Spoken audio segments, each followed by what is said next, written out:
Hello, hello. Oh, my mic is far away. Farther than I expected, at least. Why are you not on YouTube? There you go. I do this regularly. I do this weekly, even. I know what I'm doing.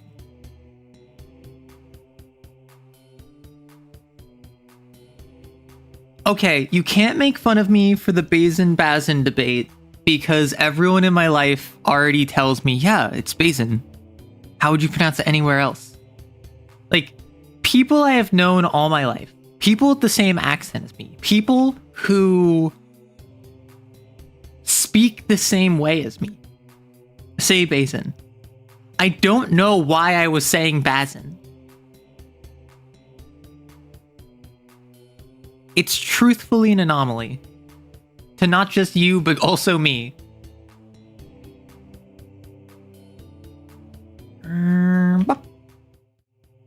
Hello. How's it going? Welcome on in. We got the Arrow Soda back out. But hello, Hydra and Kamdari and Wumpus and Manuel and Tooth Fairy. Well, yes, I was pronouncing it incorrectly. I'm not arguing that I was not pronouncing Bazin incorrectly by saying Bazin. It's Bazin. I get that. But my brain, when I see Bazin, I want to say Bazin. Yeah. I don't know what it is. My brain just, I read it as Bazin. I'm Bazin coded. Maybe it's because like Basil? Basil? Basil. What? Basil, like the spice. I call basil. Bazin, like the basin, I call Bazin. Why am I like this? You've been drawing for the past hour and it's great. Also, rendering sucks. This is your first time trying. So my experience with rendering is in editing, right? As you would expect from someone who makes YouTube videos. My experience with rendering is that once I complete a video in my editing program, I use DaVinci Resolve. So once I complete the edit, I have to render it, which then makes it an MP4, a QuickTime. And then I can upload it to YouTube or whatever. That's my experience with rendering. I assume you mean an artistic rendering thing. Hey, Lulu. Hey, Kaon. Nope, Okay. Lots of people have been calling me cute recently, and I must say, I take issue with this. That is false. It is fake news, you might even say. I can handle being called manic. I can handle being called a maniac, even. But there's nothing cute about me. Yeah, you mean the colors? That's just, you hate working with colors? Okay. I am an artiste, as those of you who have seen me draw Guilty Pleasures know. And if you don't know what Guilty Pleasures is, maybe it's best you don't learn. Which, for those of you wondering, I currently owe August and September Guilty Pleasures. And I'm waiting until I'm on Twitch to do that. A cute mania. I'm not adorable either. I'm in a chat that is against me. I'm in a community that is hostile to myself and my interests. Also, let me add. So, something I do something I do on these streams is just because I like the idea of being as interactive as possible. I like the opportunity to give you the means of production, as it were, for content.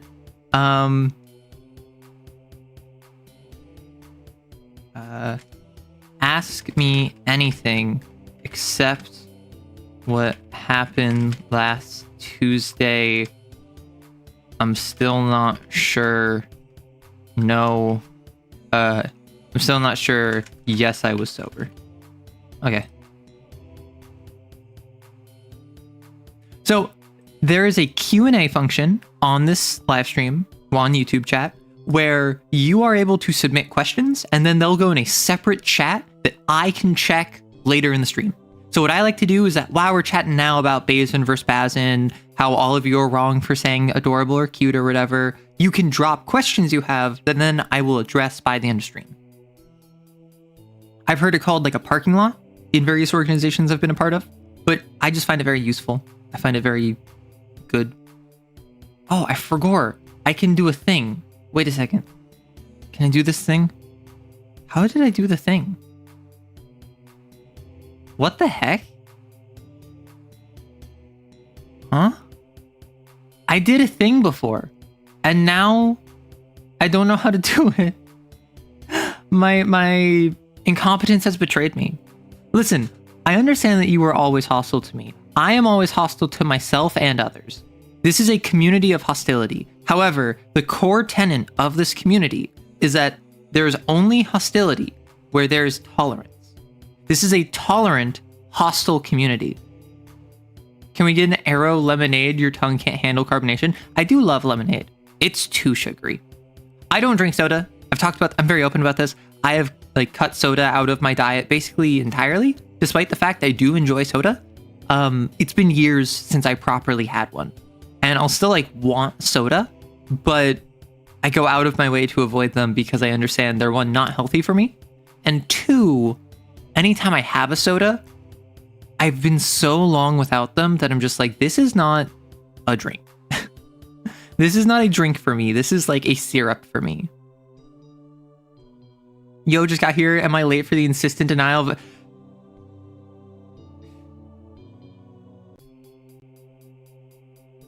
I hate all of you. No. Actually, everyone else is fine. You. Yeah, you. I hate you.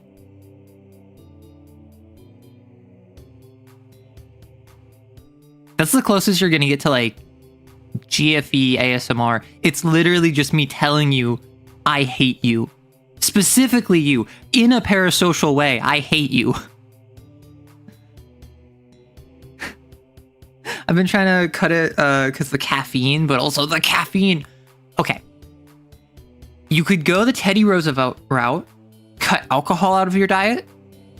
What else did he cut? Did he cut tea out?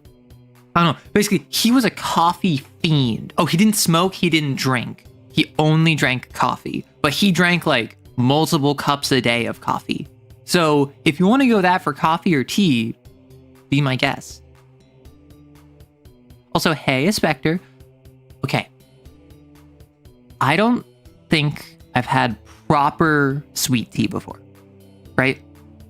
I think it's been a minute. I think it has been...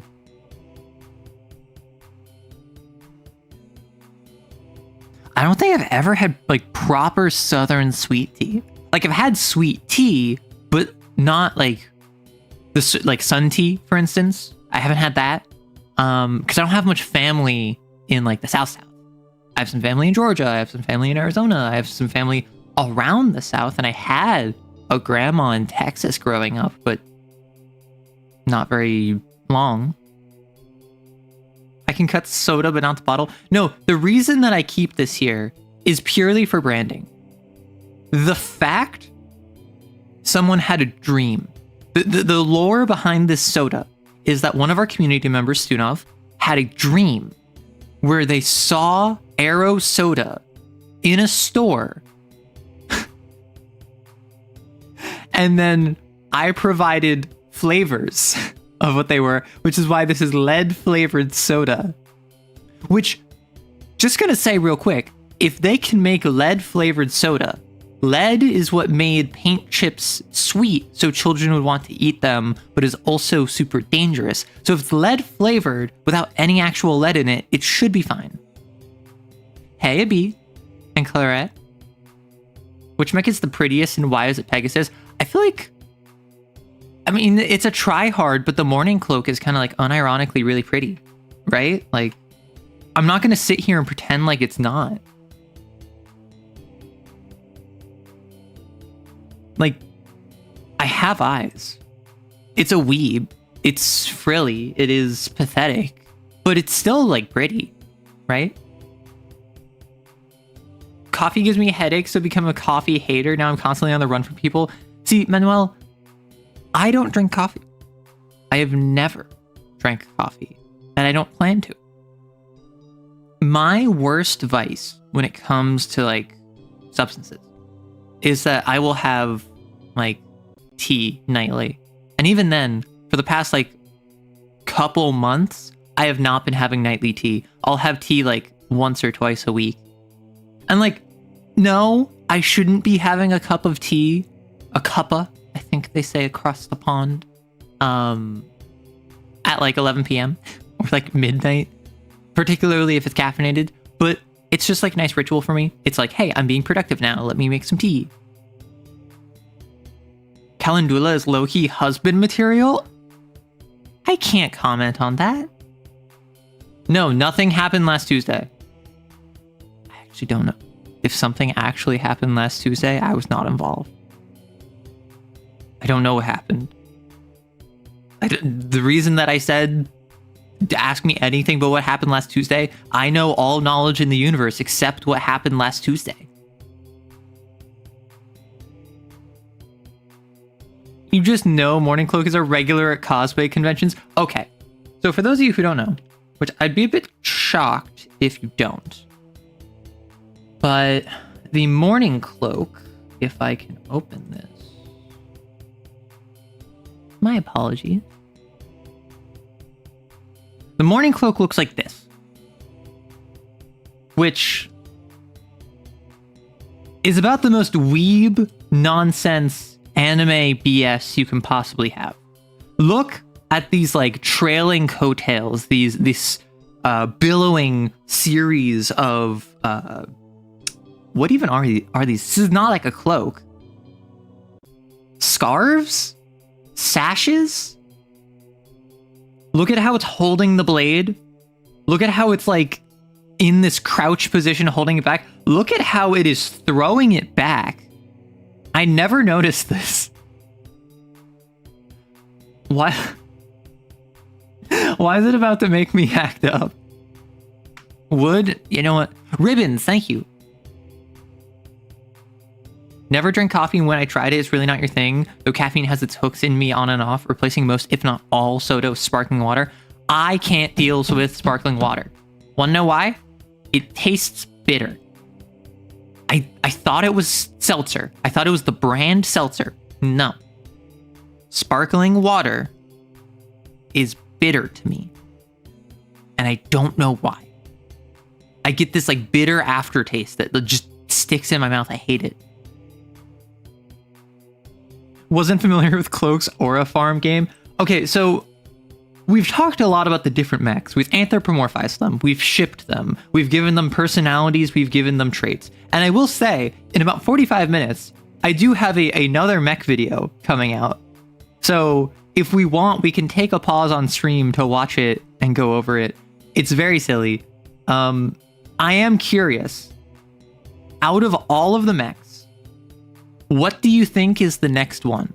Because for those of you who don't know, I have a Patreon, and I put a public vote open to anyone that's on the Patreon. You don't have to pay. You can vote on the Patreon even if you are a free member, where you can vote for the next mech I cover. Generally, I give an array of all of the different manufacturers, and let me just open this.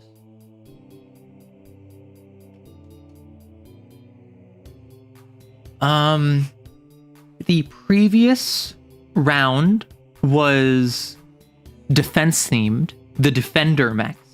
And I asked, would you want to see the Tortuga, the Emperor, the Gorgon, or the Saladin? Out of those four, Tortuga, which is... Let me show y'all, just in case you don't know. Also, if you have any questions like, what is Lancer? What are these mechs? Feel free to just ask, and I'd love to do a little intro deep dive. So, first up, Tortuga. This was one of the options. This is one of the options that people could vote for the video upcoming today. Next up, Emperor. This is the Emperor, one of the options for today's upcoming video. Then it was the Gorgon.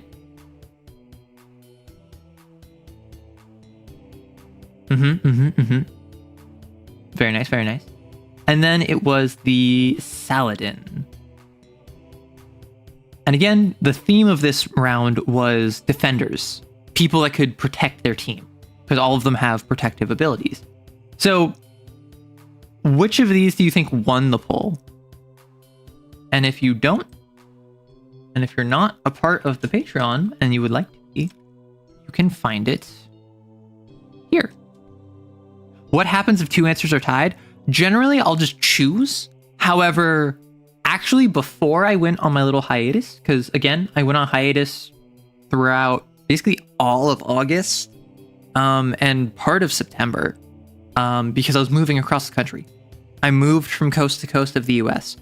I had the Nelson and I think it was the Sunzi, both tied. So I just made 2 videos. And then that was drip feeding content while I was gone. There are brands of sparkling water that aren't bitter. Most of them are Asian brands, though. Well, so I am on the West Coast now, and the Asian marts, Asian restaurants, and specifically Chinese, Korean, and Japanese populations are extremely high here. So I should be able to find that pretty easy. Big Sal, my boy! Sushi. I am not an anthro-chauvinist. But, like, Big Sal is so chill, right? Like, Big Sal probably has one of my favorite bits of lore. Who here does not know the lore behind Big Sal?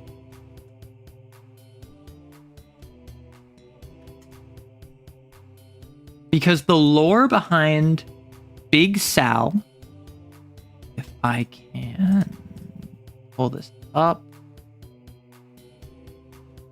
My apologies. I know I don't do this fast enough. I hope that you stick around long enough for me to make a fool of myself. That is my only request. Okay. So, Saladin was one of the earlier mechs designed by Harrison Armory based on the Genghis Mark I, and it was focused on internal defense systems that then got expanded to other mechs that could defend around it. And then it got very popular with liberator teams and actual, like, not resistance groups per se, but like freedom fighters. So the idea is that while it is a defensive cornerstone of the Harrison Armory, like, military industrial complex, it's also seen so much use and combat and fielding out where people are doing good things with it, genuinely protecting their fellows and, like, those around them, that Saladin pilots will oftentimes have their bar tabs waived because the reputation of a Saladin pilot is I am going to protect everyone around me. It doesn't matter that they're from War Crime Central Harrison Armory. They have the reputation that if you pilot a Saladin, you're probably a really good person. You're probably chill. We appreciate you purely by what mech you use alone. And I just think that's such an interesting angle to take, particularly with Harrison Armory of all of them. Because Harrison Armory is War Crime Central, right? It's just so cool to me. I don't actually know I'm Horus pilled. You don't know Noah's lore? Oh my gosh, Noah's... What is Noah's lore? Is it... Saladin has the Noah NHP, right?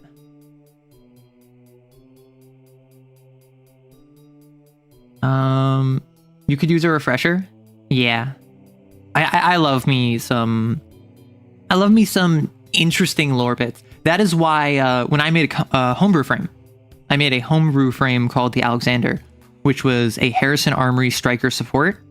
I decided that it was going to be a very similar style of, like, Harrison Armory, but with a good reputation. And honestly, it was so much fun making that. So a lot of people said Gorgon, and then a lot of people said Emperor, and then a lot of people said Saladin. I will not reveal it because the answer will come out in 40 minutes. Lancaster might be the best boy, but Sal is the best friend. Ooh. All I know is Sal's pose looks like he'd crack open a beer for his nephew's first drink while explaining life lessons by the creek. Okay. I can't say I've ever experienced that, I must say. However, I see it, I rock it. Sal gives me uncle vibes. Alexander the Macedonian twink, that's the one. Alexander the getting absolutely destroyed on everything but the battlefield. Noah's the power grid. Noah went from admin to air traffic control of bullets. Before you got to the poll, the Emperor was winning. Well, the video was already made. So if the poll has changed, too late. What are you doing? Well, Luando, we are discussing mechs from the TTRPG Lancer, and specifically what vibes they give off. Look at this mech suit. Even if you know nothing about it, what vibes do you get from this? That is the question. We've done this so many times. I don't know why this is a fixture on my channel. I think that's because most of my chat and community are Gundam pilled and probably autistic. So you see human traits in inhuman objects better and more regularly than neurotypical people do, which I love. Grandpa. I could see Grandpa. I thought we already had an Alexander Iskender. See, I didn't know that, Conway. I didn't know that up until I made it, released it on my Patreon, and then people were like, there's already an Alexander. And I'm like, what? And apparently, Iskender is just the... I don't think it's Arabic, but it's like what the Persians called him. I didn't know that. So I just thought the Iskender was something totally separate. As much as you fantasize about being a Gorgon pilot, you would be a big Sal. Why would you fantasize about being a Gorgon pilot? Wumpus, like, I would ask if you're well, but I know you're not. So, like, why? Do you want to play Carmel Danson as you, like, send psychic LSD rays into your opponents? Iskender's Demo Man? Okay, so you don't like Gundam, but you love Lancer. Twin, bestie, me too. I've never seen Gundam. Also, hey Gemini, hey Till. If I don't say hi to you explicitly, it is because I hate you. I want you to know. If I don't address you by your name and say hello, it's because I don't like you. And I'm specifically excluding you. I want you to know. Watch Gundam. Spectre. I have considered doing like a watch along of Gundam. Because like I have not seen... This is going to be crazy. Crazy? I was crazy once. They put me in a rubber room with rats. I have not seen Gundam, Evangelion, or Gurren Lagann. I have not seen any of these. The only mech anime that I can confidently say I've seen is Code Geass, and that is an anime that up until I rewatched it like within the last like 2 or 3 years, I did not process was a mech anime because I was so focused on like the politics and the magic powers and like the grand scheming. I forgot how much of a mecha it was. Oh shoot, this is a stream? That's correct, Evan. You're so down to watch mecha anime because I ain't seen any either. I actually understand the fantasized Gorgon comment. I love the visual of the Manticore Baylor gameplay, but you're a diehard Nelson main. Ugh. Gemini. Okay. I was gonna say I just lost respect for you, but also the Nelson is just so cool. Like, realistically, I love playing glass cannons. I love having high agility. I love having high damage. I love being able to hit hard, hit fast, hit quickly. So the Nelson's kind of perfect for me. My issue is that I also like Albatross. Albatross is cool. I don't know. I never vibed with the Nelson. Like, I just never look at the Nelson. I'm like, yeah, I want to play that. As a Gorgon, you get to hold all your little trans friends. You can do that as a human. I realize there's a key jangling on the screen. I guess I know where my eyes are going for the rest of the stream. Okay, for those of you who don't know, there, right above me, hello, is keys jangling. I have removed those keys, and my chat has rioted. I have removed the keys, and I legitimately had, like, protests in my comments of people demanding the keys. You want to be ninja? Yes, kind of. Like, okay, so if you want to play a ninja, if you want to play a ninja in Lancer, the obvious answer is the metal mark. They have like 4 forms of invisibility. They have like Eastern inspired, like, oh, these knives are, this blade is inscribed by a smith who's been working on this for generations, like blah, blah, blah, blah, blah. All of the classic tropes. It's got hooves. SSC loves its hooves and its grippers, and I don't know why. Okay, I do know why, but like, I don't know. The metal mark also just doesn't draw to me. Like, I'm very open about the fact that for whatever reason, I really want to play a Barbarossa, specifically a Barbarossa where I put all of my points in agility and I buy a flight module so I can fly around like a fighter jet with a Death Star attached to me. I want to go from being they put the spinal cannon of a ship on a mech to I'm literally just a ship. I think that's really funny. Another one that just like, I just vibe with it is the Pegasus. And it's because it's so stupid. I love my stupid little mechs. I love my stupid little mechanics that don't make any sense. It's so silly to me.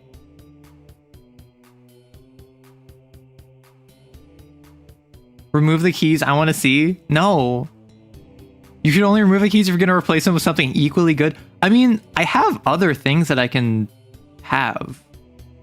So like if I remove the keys, did I delete them? Where did it? Oh, there we go. So if we want, I can have like a Fear and Hunger coin. If we want, I can have Kim Kitaragi. Kim Kitaragi. We can have everyone's best friend Jimbo.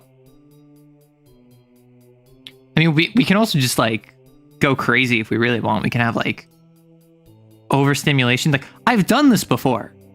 I don't think you understand. Like, this is not my first rodeo in overstimulation. That sounded weird. I'm gonna shut my mouth.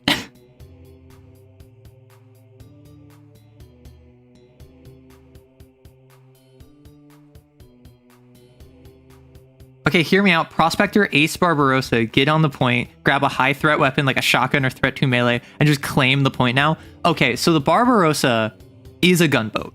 The Barbarossa has 3 weapon mounts. You could totally do that. You once made a Monarch flight build that was just Project Wingman? Okay. Because of this art, I literally went the entire time of making videos up until like 2 months ago, which if you know, I have been making Lancer videos for like over half a year at this point. Oh my gosh, it's been over half a year. I have made like probably 24 Lancer videos, I want to guess. Maybe like 20. I did not know the Monarch was not a flying build. Because I see this and I'm like, oh, they're in space, they're flying. Obviously the Tokugawa's not, it's just throwing, but this, it's a missile boat. I thought it was like a rocket angel. And then I saw this, and for whatever reason, I looked at this and went, yeah, that's a Monarch.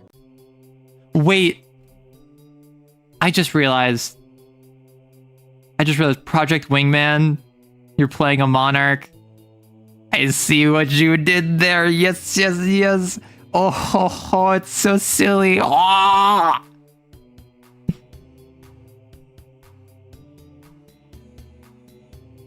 Wait, you're live? What did I miss? You missed nothing. Just don't ask what happened Tuesday. No, no, Wumpus. We could have been the dog from FMA. Jimbo's nice. That's just Hercules rhinoceros beetle base though. Okay, Barb with a big blink shield from Napoleon. Now you can... Sushi might be cooking. Sushi might be cooking. Arrow loves nothing more than ignoring the fact I always have at least 2 gallons of milk in your fridge. Why do you have 2 gallons of milk in your fridge? Are you trying to do like the milk jug challenge? Is that what this is? Or are we talking like... or are we talking this? Yeah, for those of you who don't follow me on Twitter, I did the booba thumbnail meme, except I did it with dice because I'm not that much of a degenerate. That's too much milk. You had 6 at one point? Please tell me you're not lactose intolerant. You might just die by exposure. The more... Okay, Hydra, that's incredibly misogynistic of you. Women are worth more than the amount of milk they can produce.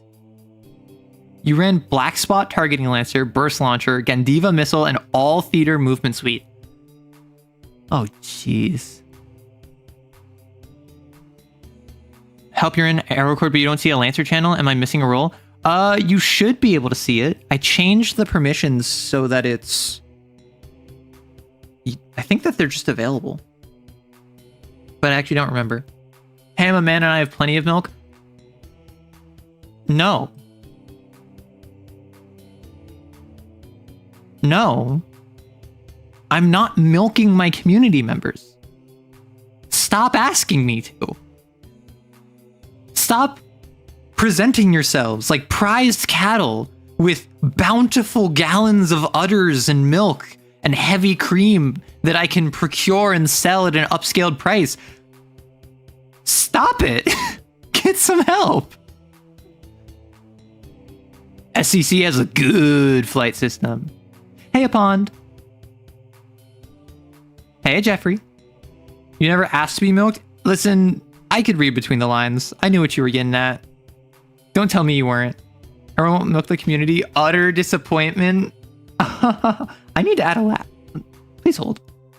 I can just do that really quickly. Wait. So I can do a thing. I can do... Shut up. Stop talking. Shut your mouth. I hate you. Stop it. Stop. What are you doing? You're not being entertaining. You should be more entertaining.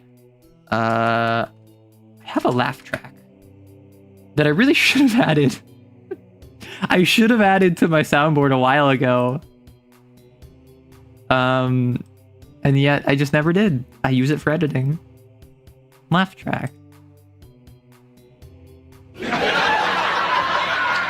And... Sorry, please hold.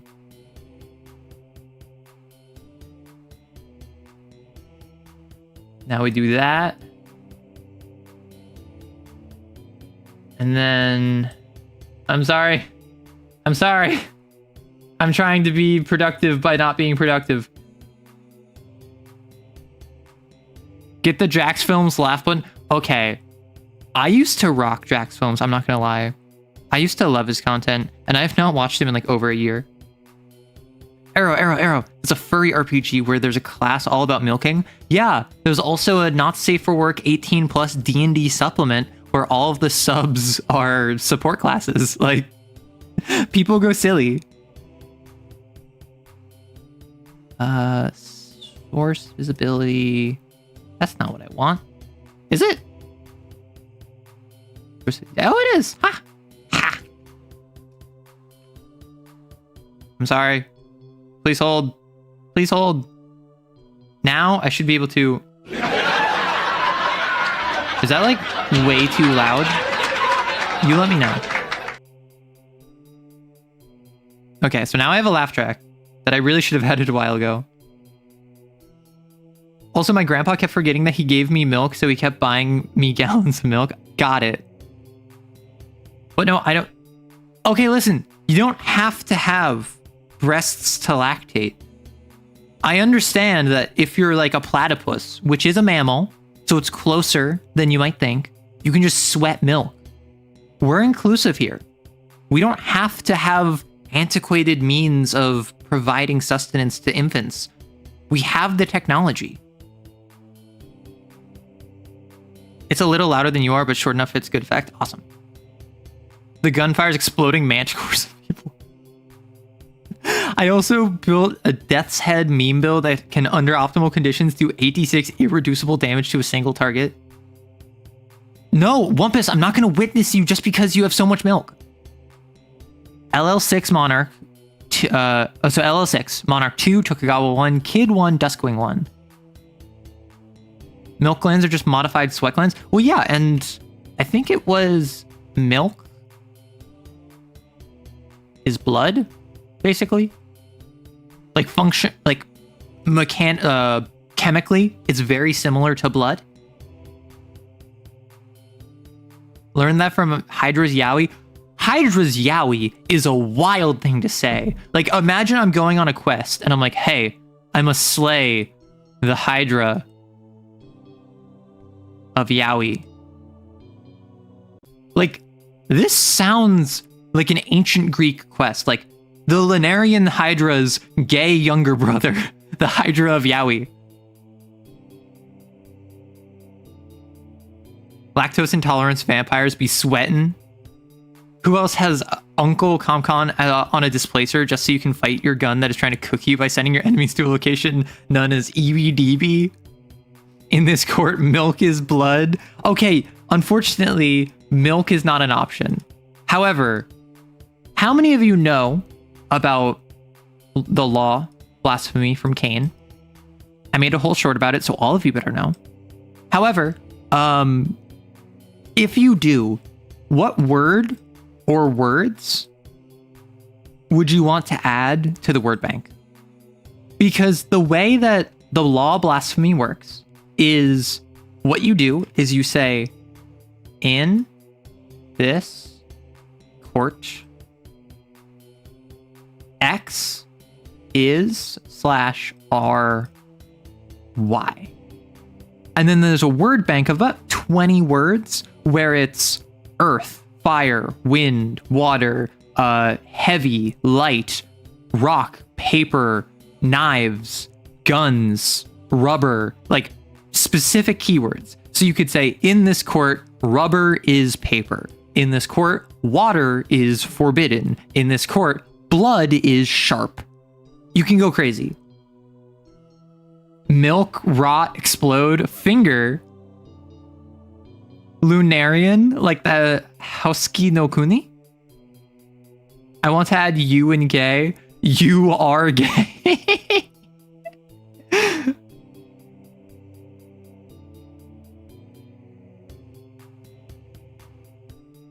What's the Stephen Yoon clip where it's just like, have you ever walked next to your friend and accidentally held hands and like, whoa, that was weird. I'm not gay or anything. You are. You are gay. That's what this court is. Tears can lead to some messed up stuff. Tears are forbidden. Oh, a character dies and then their friend activates the blasphemy to say tears are forbidden because they're like, we gotta focus on the mission.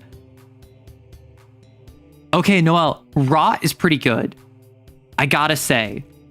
But how would, like, X is rot? XR rot? That doesn't make sense grammatically is the issue. So we need it to be words that could, like, fit with that, you know? This court does not affect me. In this court, all your base are belong to us. Okay.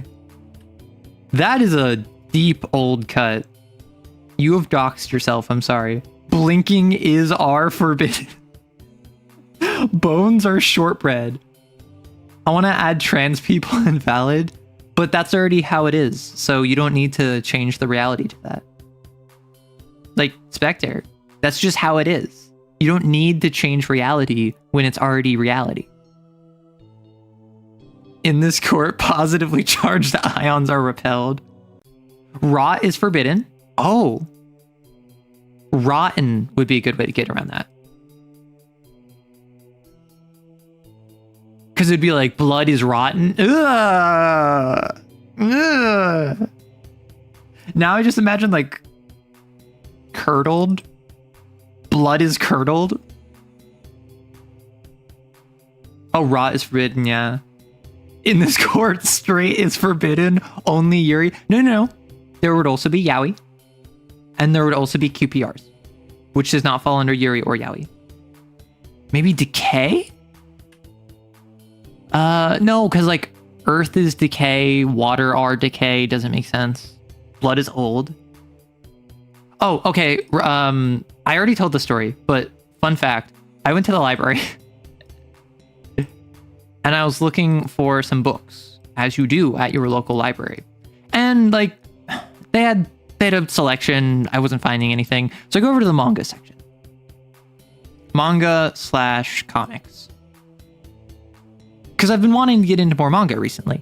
And I'm looking at them and I see this series. It's like 6 volumes and like the title is interesting. So I'm like, okay, what is this? I look at the cover. The cover, like 2 guys where like one is like that and one is like that. And it's like, and I'm like, oh, okay, this is yaoi, you know, like one's happy, one's not happy kind of deal. Like, I'm okay, this is like boys liking boys. Let me flip in a little bit to see how this is. I get maybe like 4 pages in. Immediately, one of them is like kissing the other one on the neck. And I'm like, oh, okay. Like that's, I guess they're starting together. Cool. And then the next page, there was a scene where one of them was like this. And there was a very conspicuous like white, like bright light sensor thing there. And the other one was grabbing for it. And I'm like, oh, this is not safe for work. My local library was carrying smut. I don't know if they knew. Man, that coin flipping is tails at the same time. What are the chances? I think it's like 1.5 to the power of something. Jokes aside, a good few Y options. Absent, observant, judgmental, lacking. Well, like, how would sharp is judgmental work? I like lacking, absent. Wait, my library? My public library. The public library was holding censored NSFW material. So there is already repelled. There's repelled and forbidden.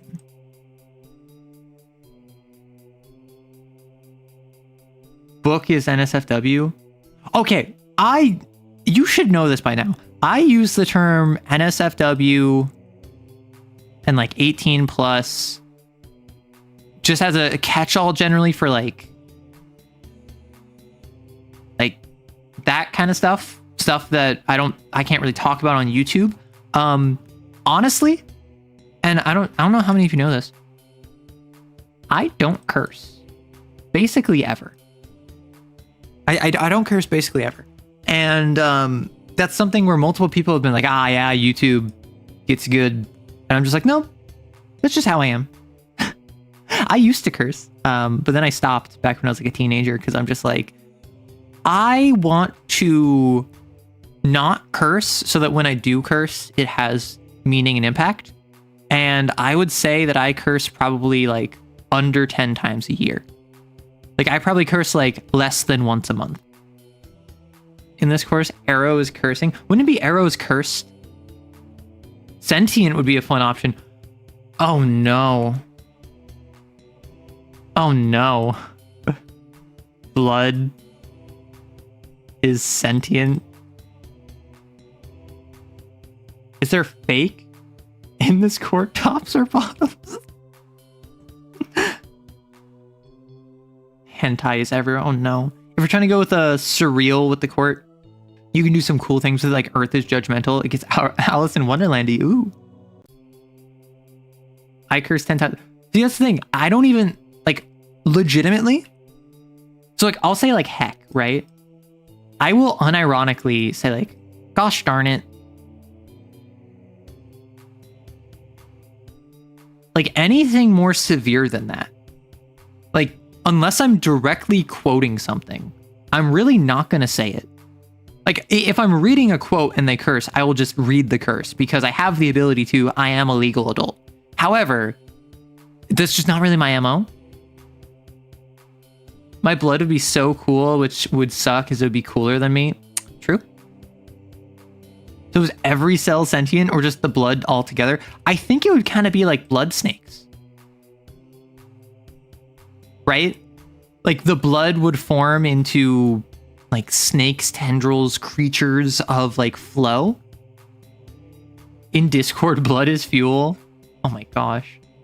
In this court, blood is trying to escape. We need to ban blood. Like, respectfully, we need more options than just blood.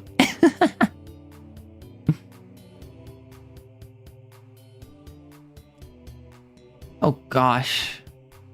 So I assume, based on I keep seeing little pings, let me check out the questions. Oh, yeah, we have a good amount of questions. What happened last Tuesday? Spectre, I love your art. You're not special. You don't get to know. Do you remember? Do you remember? Do you remember? The 21st night of September, yeah. I was on AE stream. Oh, apparently I can't select this question. Gun to your head, you must read a Shakespeare or classical Greek monologue. You do get reading off the page. Which one do you pick? Probably To Be or Not to Be by Hamlet. Yeah, so I think that including the word gun meant that I can't select your question. Sadness. Like unironically, the Hamlet's To Be speech, it's pretty pog. There's also the Alas, Poor Yorick, I Knew Him, Horatio. In this court, skin is escape. Okay, how can skin escape? See, Noel, shadow is a good one. Because imagine shadow is light, there is no darkness. Darkness is loud, anger is poisonous. That's just fighting a hound. Like, Arrow's clearly never heard of the flesh kite. What is the flesh kite? Is that a kite made of flesh? I've heard of like a skin lamp. In this court, nails are infinite. I think could be horrible. In this court, love is seething. In this court, you is forgiven. Aww. Necromantically animated skin flap. Oh, is that like a D&D enemy? Oh.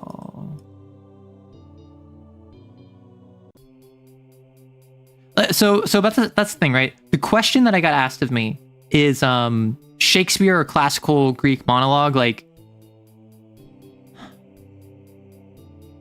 respectfully, I don't know enough to give a comprehensive answer. I do know that I enjoyed Hamlet. Like, I genuinely did enjoy Hamlet.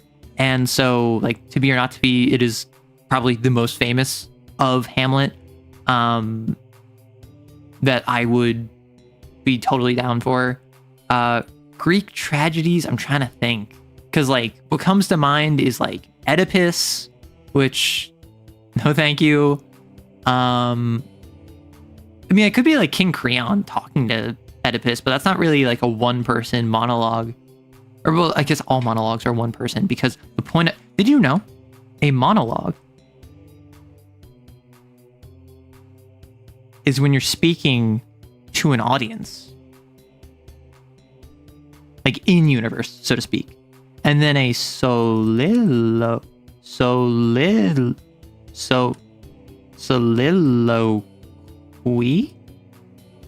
That's not how you spell it. A soliloquy is when you are alone. So, fun fact, the famous To Be or Not to Be monologue in Hamlet, because he believes he is alone, thinks it's a soliloquy, but because he's being spied on, actually makes it a monologue. Fun fact. Soliloquy? Yes, thank you. What do you mean we're back here again? In this court, Miku is hiding in your Wi-Fi. Miku, Miku, ooh. In this court, keys is jingling. Tears are vengeful. That's just like a prophecy. Yeah, so like, I don't know classical Greek enough. I think, so one thing I do want to do, like unironically, and I don't know how interested y'all would be in this. I've been doing more voiceovers recently. I used to do voiceovers, then I kind of got too busy for them, and now I'm just like, well, I'm having fun with them. They're easy to produce. I want to do more of them. Mostly like memes, silly ones, as you've seen in the past couple weeks. I want to do AM's speech from I Have No Mouth and I Must Scream, because I don't know, I just like it. Hate. It's so good. It's also very silly if you think about it. But that's not classical, right? That's not classic Greek. That's not Shakespearean. And also actually, last year for Halloween, like on Halloween, okay, Spectre, anonymity,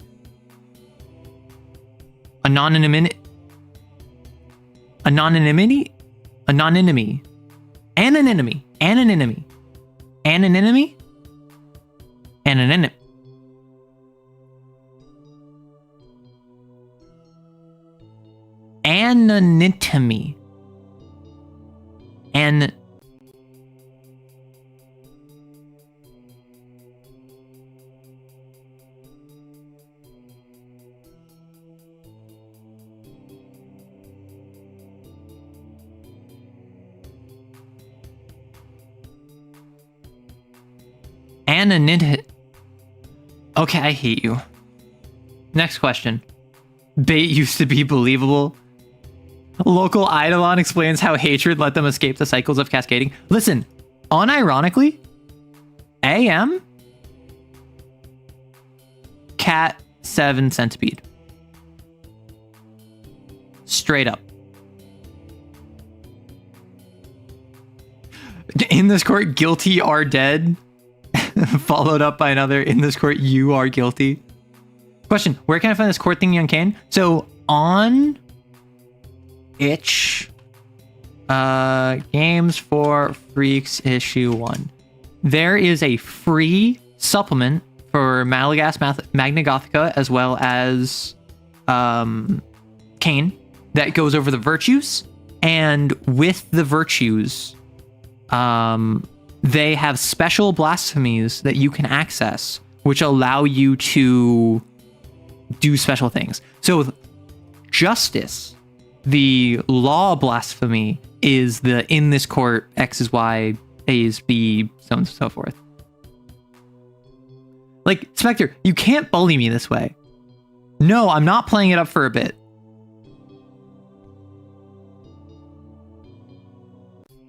However, I do have a next question. Veil is just memories forbidden. Memory is forbidden. Now I can simp for fortitude. True. Like, okay. I know what you want to see. I know what you want. So I'll tell you what I want, what I really, really want. Let's just get you what you want. I know what you need. Arrow, what are your favorite Eidolon layers? I am unfamiliar with Eidolons outside of what they are. From my understanding, an Eidolon is a fully cascaded, unshackled NHP that has come to terms with its own reality. I have not read Wallflower. I have not read most of the Lancer supplemental material, so I'm unfamiliar.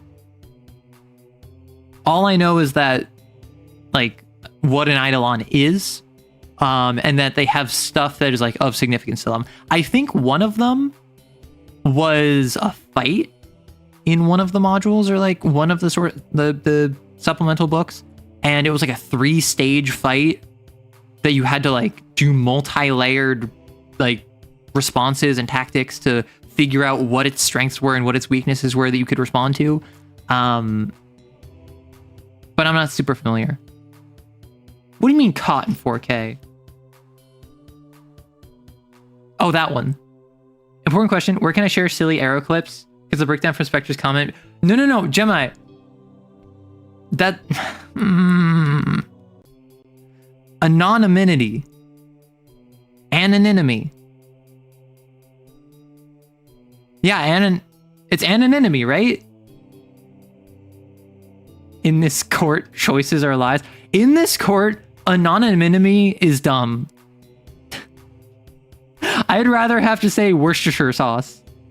Like, with my accent, with how I speak, I literally just go, Worcestershire, and like, you get it. I pronounce horror very, very dangerously. I just kind of go horror. I would rather say those words over anonymity. Well, guess I have to come out in this court, shaking my head. The campaign is no room for a wallflower. The last clip should be Arrow saying, Daddy, shut up. So, for those of you who don't know, on Sunday, Sunday, I was over on my friend AE's stream over on Twitch because it was his birthday. And we were playing Mario Party. And I was playing as Bowser Jr. So Bowser showed up and I called him Daddy because he's my father. And people found it very silly. The funniest thing, Arrow, is that the fact that you sound like you're from South California despite living in New York for a while, that's the thing. California people sound the same to me. Like, there are specific words that obviously are cultural differences, like East Coast, West Coast, but I have a very similar means of speech to these people. It's so surprising. So you've been laughing at the Leba homebrew supplement because one of the upgrades you can unlock is dating rights, which I've called the Kane escort service. I say like so much. Is that a California thing? I've heard that's a California thing. That's how everyone I grew up with speaks. I also don't think I say it nearly as much as folk from Cali. Because I will say like pretty regularly. But I have other filler words I use, primarily. The Albatross once found an Eidolon's Metavault. They decided it was spooky and threw it into the nearest star. Okay, that is what happens when the Grey Knights encounter a Catan shard. Prove me wrong. Prove me wrong. Callie, Arrow, you have dealt psychic damage to me. Listen, I don't want to have to call it California. That's why people say NoCal and SoCal. I'm sorry. I'm sorry. Yes, you had it right, but the 20 seconds of getting it down amused me and I wanted to share. If you'd rather I didn't post, I can delete. No. So I'm not actually upset by it. I am very much... So just in case anyone doesn't know. Hi, I'm Arrow. I mostly make TTRPG content, but I also am silly in other regards. I am very permissive with fan content. I, in fact, very much encourage and appreciate when you clip me, when you make fan art, when you... Some people have written fan fiction. I am very open about that. I'm very chill with you doing basically anything, so long as you don't depict me doing, like, hateful things, basically like hate speech. And I have a very firm limit of do not do anything, like do not share anything NSFW with the, like, in community channels. This is a safe space for minors, so keep that out. But if you want to like clip me being silly or like saying something wrong, right there I said like, those are things that are totally acceptable. If I make the fool of myself, I deserve to be pointed and laughed at. Say SoCal or Cal, but Cali makes me want to deal damage in return. Cali is hate speech enough. I get the sense that you're from Cal. I say like, but funnily enough, my English isn't my first language. See, what it unironically may have been is YouTube. I have been watching YouTube for like, I said like right there. I've been watching YouTube for around, like, I said like again. I want to say 18 years. Because the platform opened in like 2006. I said like right there. Now I'm self-conscious about it. I'm using it to literally say approximations, but now I'm catching myself. I want to say I've been watching since around a year or two after the platform started. It started in 2005, I believe, but then went public or something like 2006.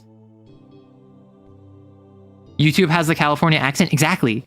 That's why I think that may have unironically altered my speech pattern. Medieval Dyad was the one they went into and made the Duskwing from. Yes. Harlan Ellison is one of my favorite Arthurs. I don't know that one. Beth, thanks for the heads up. Didn't want to break an unspoken rule. Yeah, so again, I'm very permissive with fan works and fan fiction and fan art, whatever. I've even grown more comfortable with things like people complimenting me or shipping me or whatever. Because really, I'm not here to tell you how to have fun. So long as you're engaging the community and you're not being a jerk, that's the main thing. Which being a jerk is intentionally something vague. I just prefer people not to be jerks, and that includes respecting boundaries. But if I make the fool of myself, point and laugh. I'm pretty sure they found stone tablets depicting the goblin schematics in one of the metavolts. Yes, so the goblin, I believe, was the first pattern group found from a metavault.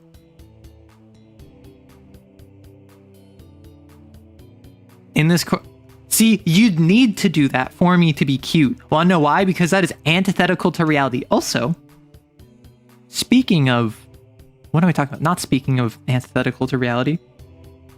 However, my short just came out. So, in case you're wondering, this is the short of today's mech. New Patreon vote is for next week's. I mean, we could watch it all together. Or I could just let you watch it on your own. Put it on the big screen. Yeah, but then none of you will watch it, and then I'll lose out on watch time. Okay, let us... The goblin pattern was found alongside about 60 terabytes of D's nuts jokes. That would not surprise me. YouTube watch party. I could be a reaction channel. I could be a disgusting creature that's a reaction channel. That'd be very funny. I could also just call up my friend Rory, who's currently streaming live on Twitch, and just say, well, I've reacted to his content before. Fun fact. I, one time on YouTube, just put on Rory's stream and said, okay, we're a reaction channel now. And then I think people told him in his chat. So then he started reacting to my stream as I was reacting to his stream. Drinking game, drink a shot of water every time Arrow says like so we can finally be hydrated. I will end you. You'll watch my short anyway. Go vote for Kobold. The goblin is transformed. They would say so. Arrow reacts. No, I have to resist the urge. Ah, but it would be so silly. Okay, fine. Fine. I'll do it. I do not recall how to do this. I'm not gonna lie. Let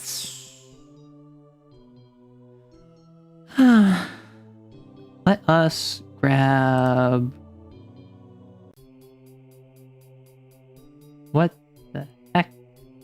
What the heck?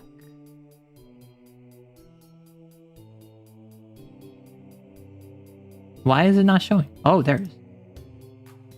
All right, so I'm going to turn off the music. You should be able to hear it, and it should not be doubled. So, all right, so this is the video I made today. Hello, Lancers. Look at your mech, now back at me. Now back at your mech, now back at me. Sadly, it isn't me. But if it stopped increasing its health and Can you hear this? shield, it could tank like it's me. Look down, back up. Where are you? You're in a burst 2 area with the mech your mech could support like. What's on your sheet? Back at me. I have it. It's an overshield to keep cascading that godhead you love. Look again, you're dealing AP damage. Anything is possible when your mech uses exomat and not health. I've got a bow. I just made it an Old Spice parody. Now back at me. Now back at your mech. Now back at me. Sadly, it isn't me. But if it stopped increasing its health, I found this incredibly funny to do. I'm not gonna lie. where are you? It's whisper quiet. Your mech could support like what's on your sheet? Is it still whisper quiet? Have it. It's an overshield to keep castigating that godhead you love. Look again. You're dealing. I tried increasing it. I'm sorry. Your mech uses exomat and not health. I've got a bow. I'm just gonna let it play multiple times to get that sweet, sweet engagement time. Now back at me. Now back at your mech. Now back at me. Sadly, it isn't. But yes, the Emperor is absolutely the sort to just be like, hey, I'm better than your mech. Where are you? You're in a burst 2 area with the mech your mech could support like what's on your sheet? Back at me. I have it. It's an overshield to keep castigating that godhead you love. Look again. You're dealing AP damage. Anything is possible when your mech uses exomat and not health. I've got a bow. Okay, I'm sorry it was so quiet. My apologies. Luckily, that's what captions are for. I am, in fact, a disgusting creature. My apologies. But yeah, I hope you enjoyed. I'm better than your mech has 2 base HP. Hey. That doesn't matter. All that matters is that it has Storm Shield. All that matters is that it gets 6 plus grit overshield every time it starts a scene or takes structure damage. Okay, time to try to acquire something mid-calc class. Arrow, could you please send the Scorch Basin link for Kickstarter? Sure. Because for those of you who don't know, I have a Kickstarter that I'm actively supporting. I am a collaborator with them, Homie and the Dude. They're releasing the setting for TTRPGs that is system agnostic. So you can run Daggerheart or D&D or Blades in the Dark or anything you want in it. And this should be a comment that I have. I have a Kickstarter link for it. Wait, are you telling me you were asking me what monologue I would choose so that you could perform it? To be or not to be, easily. It's a classic and people love it. Why would you be watching my stream if you need to perform? In this stream, Arrow writes fire. Well, no. Just small and EP. I'm sorry it was so quiet. I tried increasing it. My apologies. Remember, you need to hold Alt and F4. Wait, so you're saying that I need to hold Alt and F4?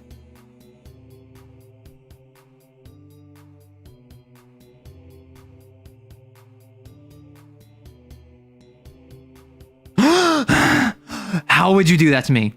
Why would you hurt me this way? You know what? That's it. I don't think that you deserve this. I think that I'm taking away your Jimbo. I'm taking away your Kim. I'm taking away your coin toss. Why would you hurt me this way? You betray my trust. You betray my authority. You undermine the institutions that govern the laws of these lands. You deserve nothing. No keys. No dancing. No subway surfers. I haven't seen anyone mention it, but like, does Ushabti hit through Overshield?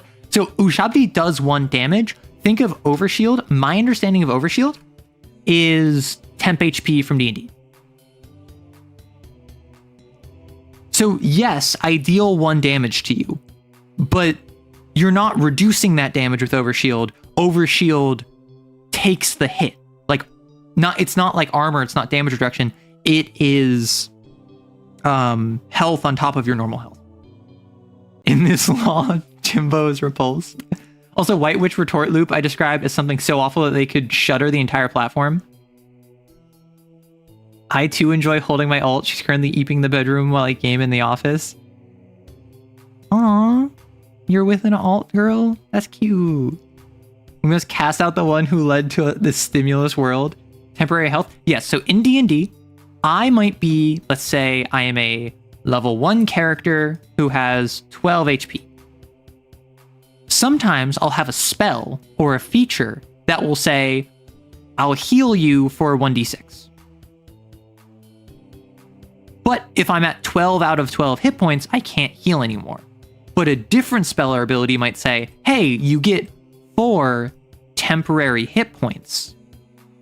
That adds on top of whatever my current health is, no matter how much I have. So if I'm at 12 HP, I go up to 12 HP for temp HP. However, if I'm at 8 HP, I still go up to 8 HP for temp HP. So I can still be healed independent of the temp HP. Temp HP is separate from my health maximum. The issue with temp HP is that you can only ever have one source of it. And I believe the same is for Overshield and Lancer, where if I have one thing that gives me 8 temp HP, and then you give me another 4 temp HP, I have to choose, do I want to keep the 8 or do I want to take the 4? 8 is greater than 4, so I would keep the 8. That pun was great. Criminal that Arrow ignored it. Was Cassup the one who led to the stimulus world? I don't get it. I'm sorry. I'm sorry. Y'all got ults. I got my meatballs and spicy tomato sauce. You are obviously winning. Okay. Stimulus. Stimulus. Oh, Pog. That is good. Did I mention that I ranked as significantly superior in most realms of intellect when I got tested for ADHD? Are you live on Twitch? I can't see it. I am not currently live on Twitch, but I do have an account on Twitch. I generally stream Wednesdays on YouTube, and I'm hoping to get Saturdays on Twitch. However, this upcoming Saturday, I'm going to be participating in a Marvel Rivals tourney. So I won't be able to stream. So I might... Gosh, I think I'm going to be busy Thursday, Friday, and probably Sunday. So I want to get a Twitch stream in by the end of the month, but... I love puns. Only reason I haven't been doing psychic damage to y'all the whole time is that I've been memeing in other ways. Listen, I love puns too. I'm just stupid. You know you're still pointing a gun at us? No, I forgot about that. Thank you. I wasn't... Listen, it's so natural in my hand. I'm so used to holding the gun that I just like... It's just easy for me. So did I, Arrow? I got 121 near genius when I was actively brain fogged by COVID. Well, so that's the thing. I didn't get like a high IQ or something. Actually, I don't know what my IQ is. Did they not tell me my IQ? But like unironically for like reading comp and I think for writing, like unironically I got over 99.9% percentile. Right? So like in very specific ways, I was incredibly intelligent academically. That does not mean I'm smart. That means that academically, compared to peers of my same age group, I was in like over the 99.9th percentile, which with the understanding that I'm from the US and I'm being compared to people who were not given proper educations, but were given the same standardized testing as I was, is not an accomplishment. I must say. Like, I said this mostly as a joke. I don't actually have an ego over this because I recognize I come from a privileged position where I was able to get a steady and consistent education where not everyone did, yet they were given the same tests and like assessments that I was. Yeah, that's the same test I took, the one you're describing. Well, I'd imagine so. I imagine it's standardized. Is it allowed for a DM to add AI to add is it allowed for a DM to use AI to add chaos and randomness to combat by letting the AI take enemies' actions so the DM doesn't get blamed for being too harsh with the party's consent? So what I will say, we're finally going to talk about what I titled the stream about. AI in TTRPGs. It only took us over an hour. So, I assume you mean like ChatGPT. I assume you're talking like, we're going to do this like Doug style. I'm going to make an AI. I'm going to say, hey, ChatGPT, I have a party of a level 3 fighter, a level 3 rogue, a level 3 cleric, and a level 3 wizard, all of whom focus on dealing high damage, but none of whom are tanky, and they're fighting 5 goblins. What should the goblins do? Okay, chill? Like, I get that you're compensating for something, but you don't need to like shove your lack of muffler into my sound waves. Like, chill, dog. I don't know if you could hear that. A motorcycle just like zoomed by. Oh my gosh, there is a motorcyclist who like every night at like 11:45 p.m. will just rev their engine outside their house and go do something.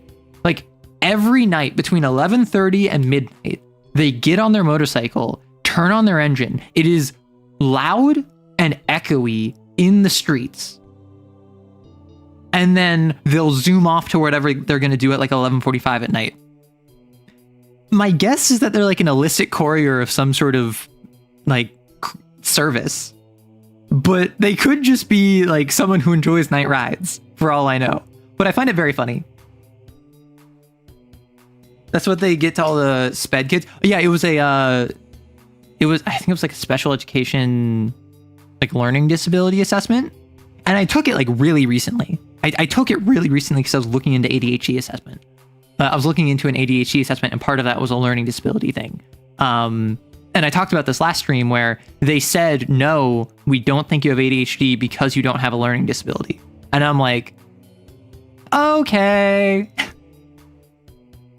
Well, we were on topic for about 30 seconds. Oh, right, we were talking about AI.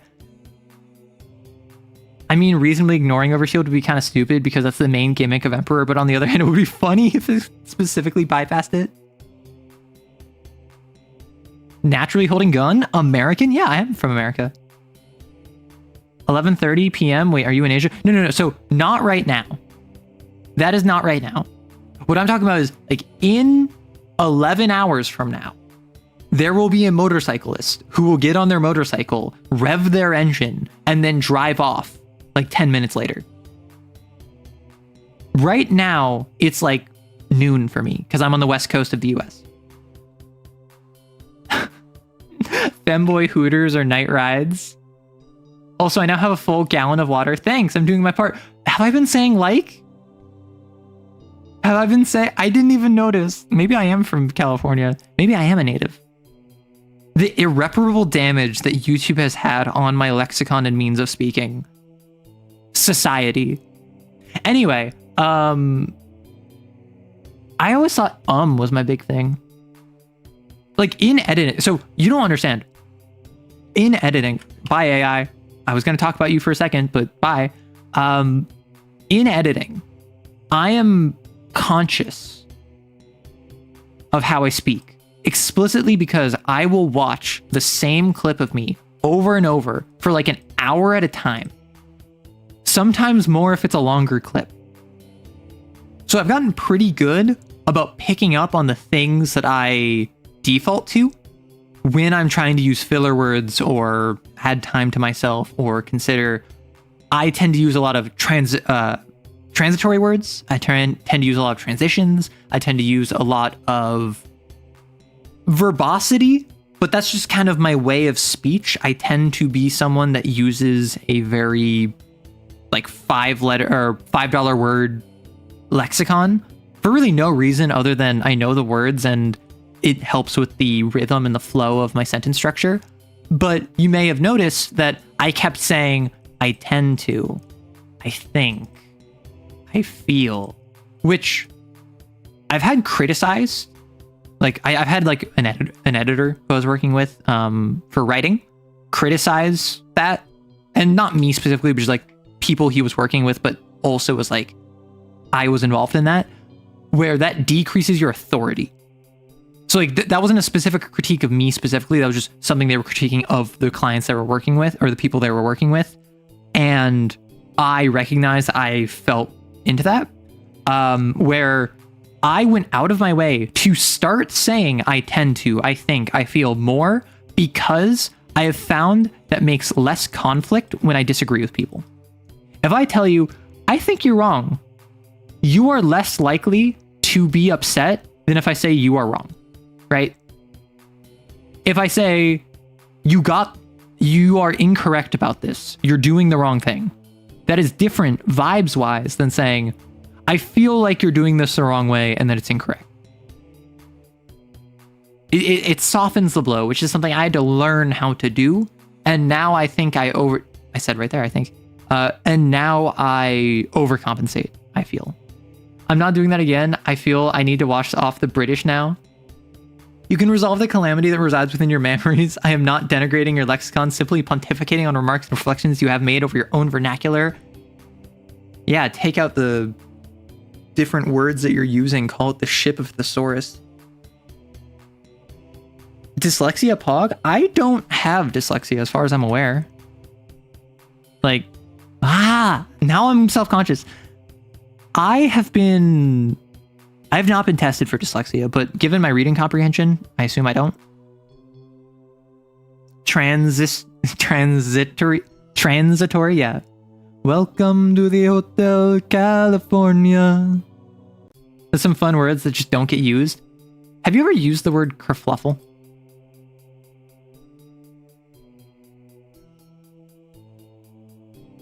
There is no such... Okay, I need to tell you, there is no such saint in our almanac. Who knows what I'm referencing? If you say you know what I'm referencing, I don't believe you. We have no such saint in our almanac. Okay, I'm gonna go back to being a reaction Andy for a second. I'm sorry. Like, am I sorry? Not really, but I want to show you this.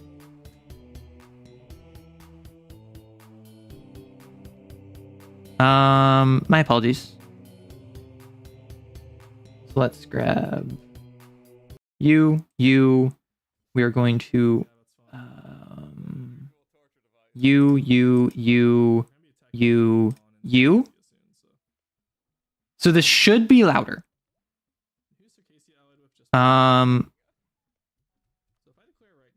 So what this is a actual, literal, naturalistic discussion from the 1685. It is a courtroom discussion where they're basically getting information from this guy, Ireland, and they're trying to confirm when the last time he saw his brother was before his brother died.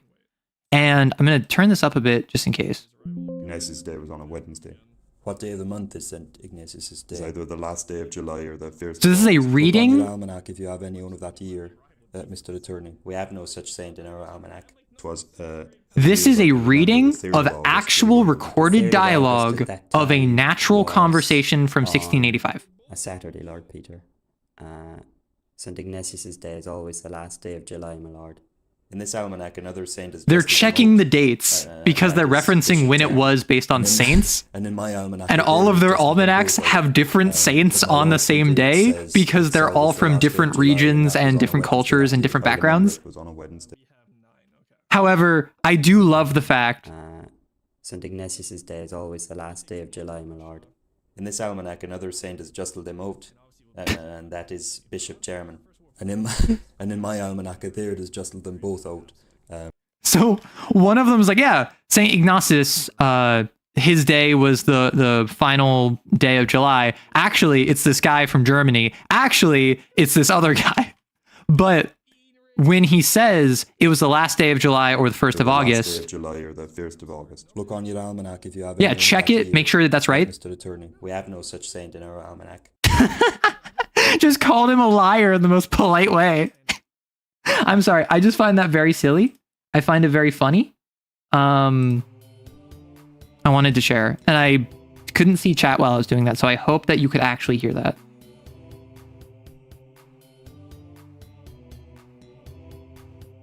Reaction Andy Germa reference? So I hope that was audible. I hope you could actually hear that. But what I want to do now is I want to include the phrase, we have no such saint in our almanac, added to my normal vernacular. Just to screw with people. Because this is something someone actually said in a real conversation from 1685. You must leave, but the curse of self-consciousness still shall linger. It shall linger long after your passing from this mortal coil. The curse you bestow is your only legacy of any consequence. I hope you're happy, because your feelings do not matter, and joy is the only thing staving off oblivion for you. But enjoy, Wampus!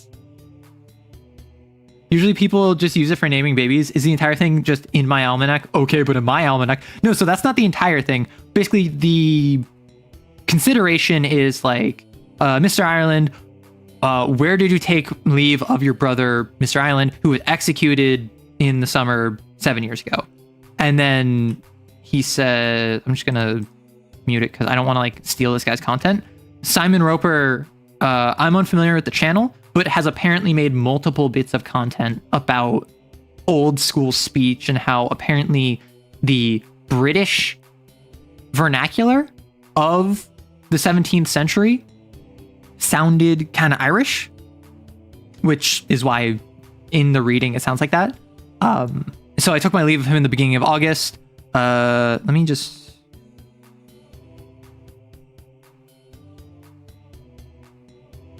Yeah, so where was it? My own lodging. Where was your lodging? In Russell Street. So basically, it's a courtroom proceeding where they're trying to confirm the exact day and location when he last saw his brother. And they spend like 5 minutes discussing, hey, are you sure it was this day? And Mr. Ireland is saying it was the Saturday after St. Ignatius' day. And then they're trying to be like, we don't know who St. Ignatius is. He's not in our almanacs. So they're trying to confirm with their different almanacs, and they all have a different saint on the last day of July. So then the 3rd of August after St. Ignatius's day is a reasonable time frame, despite the fact that they can't confirm it because none of them can confirm each other's almanacs. Hey, this is John. Have you two met? Alack, I have no such saint in my almanac. So the only thing I leave behind is a curse. I've got to witch max. Listen, the reality of the world you live in is that no one will care who you are. They will only care what you have done. Meaning, morality is a sham sold to you by big ethic. You need to simply cause as much mayhem and chaos as possible to ensure you are remembered for all eternity, despite the fact that is a fool's errand. Much in the same way that the pursuit of perfection is the only means of achieving perfection, given by the fact that true, actual, end-state perfection is unattainable, you must always strive to cause more mayhem and chaos. Yes, I'm chaotic neutral. How could you tell? In this court, no such saint in my almanac. Wait, that's the perfect combination, because it's literally in court. Yes, I did just slap my legs because I got excited. Shut up. I'm really interested in how naturalistic course discussions from 1685 relate to using Doug in my TTRPGs. Oh, right, we were talking about AI. And then I brought up Doug because he's a really good example of what using AI in TTRPGs is like. Listen, you call it big morality, but I'm pretty confident there's no such thing in the world right now. It's called God. It's called the kingdom of heaven. Can I get an amen? The rapture already happened. I got nothing but college in my almanac. Listen, call me poor Richard the way call me poor Richard the way I can't afford to have a saint in my almanac. Best part is that the entire derail was my fault with my overtly pretentious phrase. I take full blame. No, so Gemini, I am incapable of staying on a single train of thought. Oh yeah, happy post-rapture. I am incapable of staying on a single train of thought. That is why I love yapping streams so much, where I can be in conversation X, jump over to Y, jump back to X, jump over to Z, go to Y, back to Z, back to Y, X, Z, X, A, and then we realize that the entire time we were supposed to be talking about B. I prefer the flying spaghetti monster personally, but to each their own. Oh, right, AI. I forgot. Big morality is low-key just Metatron. No! Not a happy post-rapture. So many of the annoying people are still here. Although I will say, as silly as I'm being about, like, as flippant as I'm being about the post-rapture, because I'm agnostic. I am not going to say one way or the other whether the rapture was a thing or not. However, genuinely, I have seen this take and I agree with it. For the people in your life who did genuinely believe that the rapture was happening yesterday, reach out to them and be there for them. Because even if it is silly or stupid or ridiculous to you, if it was serious to them, that is something that you should treat seriously. And particularly because if they are someone who genuinely believed in the rapture and that is core to their faith, that might mess them up if they think they missed it. You wonder what Doug did? He solved problems that no one has. I assure you there is no issue. I'm just a proponent of self-deprecating humor. I enjoy target jumping rambles. At one point, I went from race to witch mountain to the fact that bees can only count to 4 in a single conversation. Bees can only count to 4? What? Whoa.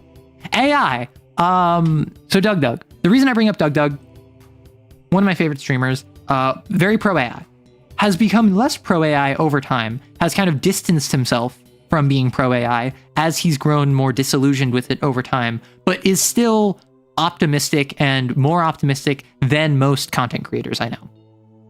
What he has done multiple times is he will make a like quote unquote D&D party, which is really just like a TTRPG that has very rules light, very stripped down systems for the sake of entertainment and ease of access.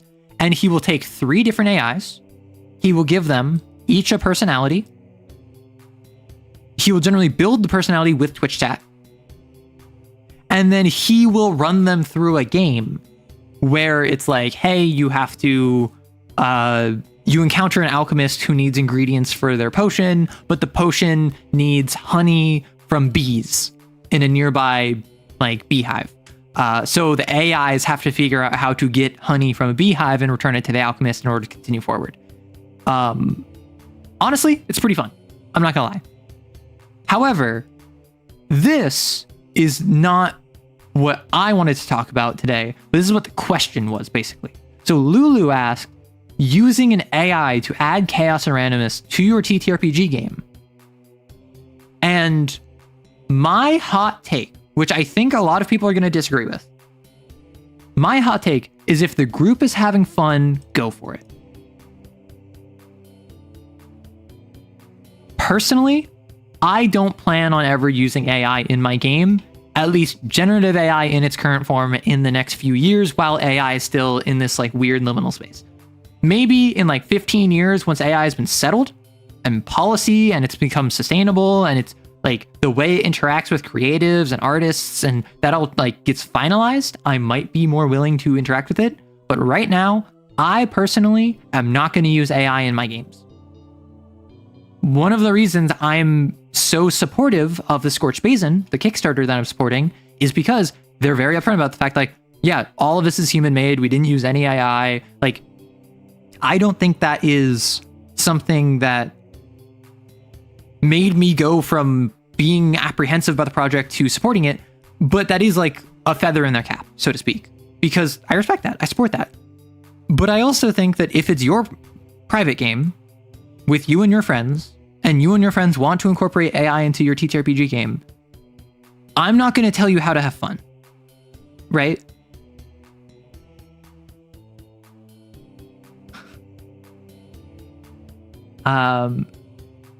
Funny that Rapture and Buy Day happened at the same day, and also Redhead Appreciation Day. Aw. You only use AI as a 2020s Clippy, taking a phrase I don't like and almanacking it up. Honestly, I don't even use that. One of my old jobs really was pushing for me to use ChatGPT, and I just kind of like didn't. And eventually I ended up parting ways from that company. But I just never really got into AI, LLMs, none of that. But I also think that if it's a private home game that you're playing with your friends, I'm not going to tell you not to use AI, just like I'm not going to tell you not to have explicit scenes of like 18 plus content. That's something that I don't do at my games. That's something I'm not interested in doing at my games.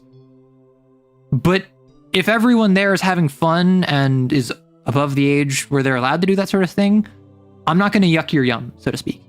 Same thing with like games where you're evil and doing horrible things to NPCs.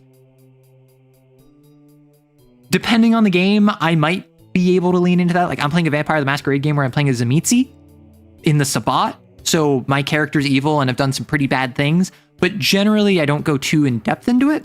It's generally more kind of like a, here's the goal that I'm going for, and we're going to skip past the nitty gritty. And that's something where it's just like, I'm not going to pretend like I am an authority on your game. Uni classes insist on using generative AI. I'm spiteful about it and simply refuse. Using ChatGPT is a skill issue. I don't think using ChatGPT is a skill issue.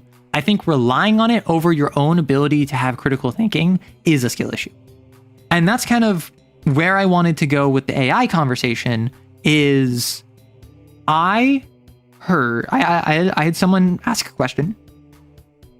Someone in the comments asked a question where they asked,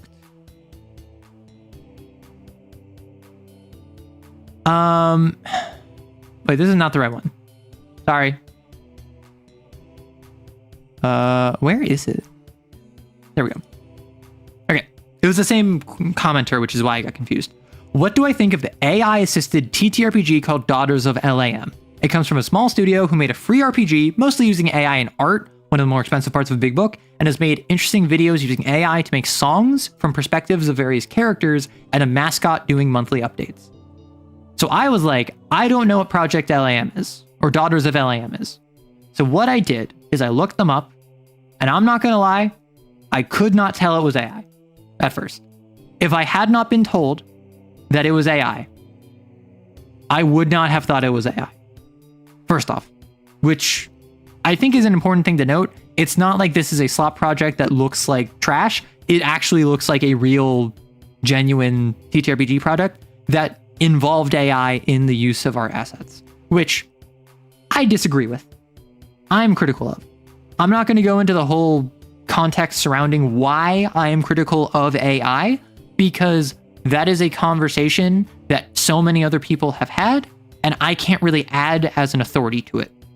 The broad impact is just the copyright infringement, the environmental issues, the lack of sustainability in like inbred information where AI is training itself off of AI, and then the lack of policies on a oversight level, right? So I have issues with AI. Broadly speaking, though, I have issues with generative AI, LLMs, art from AI. I'm more optimistic, I'll say, of assistive AI, i.e., I have a spreadsheet and I can interact with an AI that will sort the spreadsheet for me and grab specific information for me, or pattern recognition AI that will, like doctors are using in like mapping genomes or something. Those are all things I'm more optimistic about, but I'm not necessarily supportive of. I would say I am more optimistic than someone that is anti-AI, but I still am pretty anti-AI. So, with all that being said, Dolum, as the team calls it, I reached out to them. I realized, hey, I'm a content creator and they're a small studio. I could probably just shoot them an email. So I shot them an email, and let me pull it up.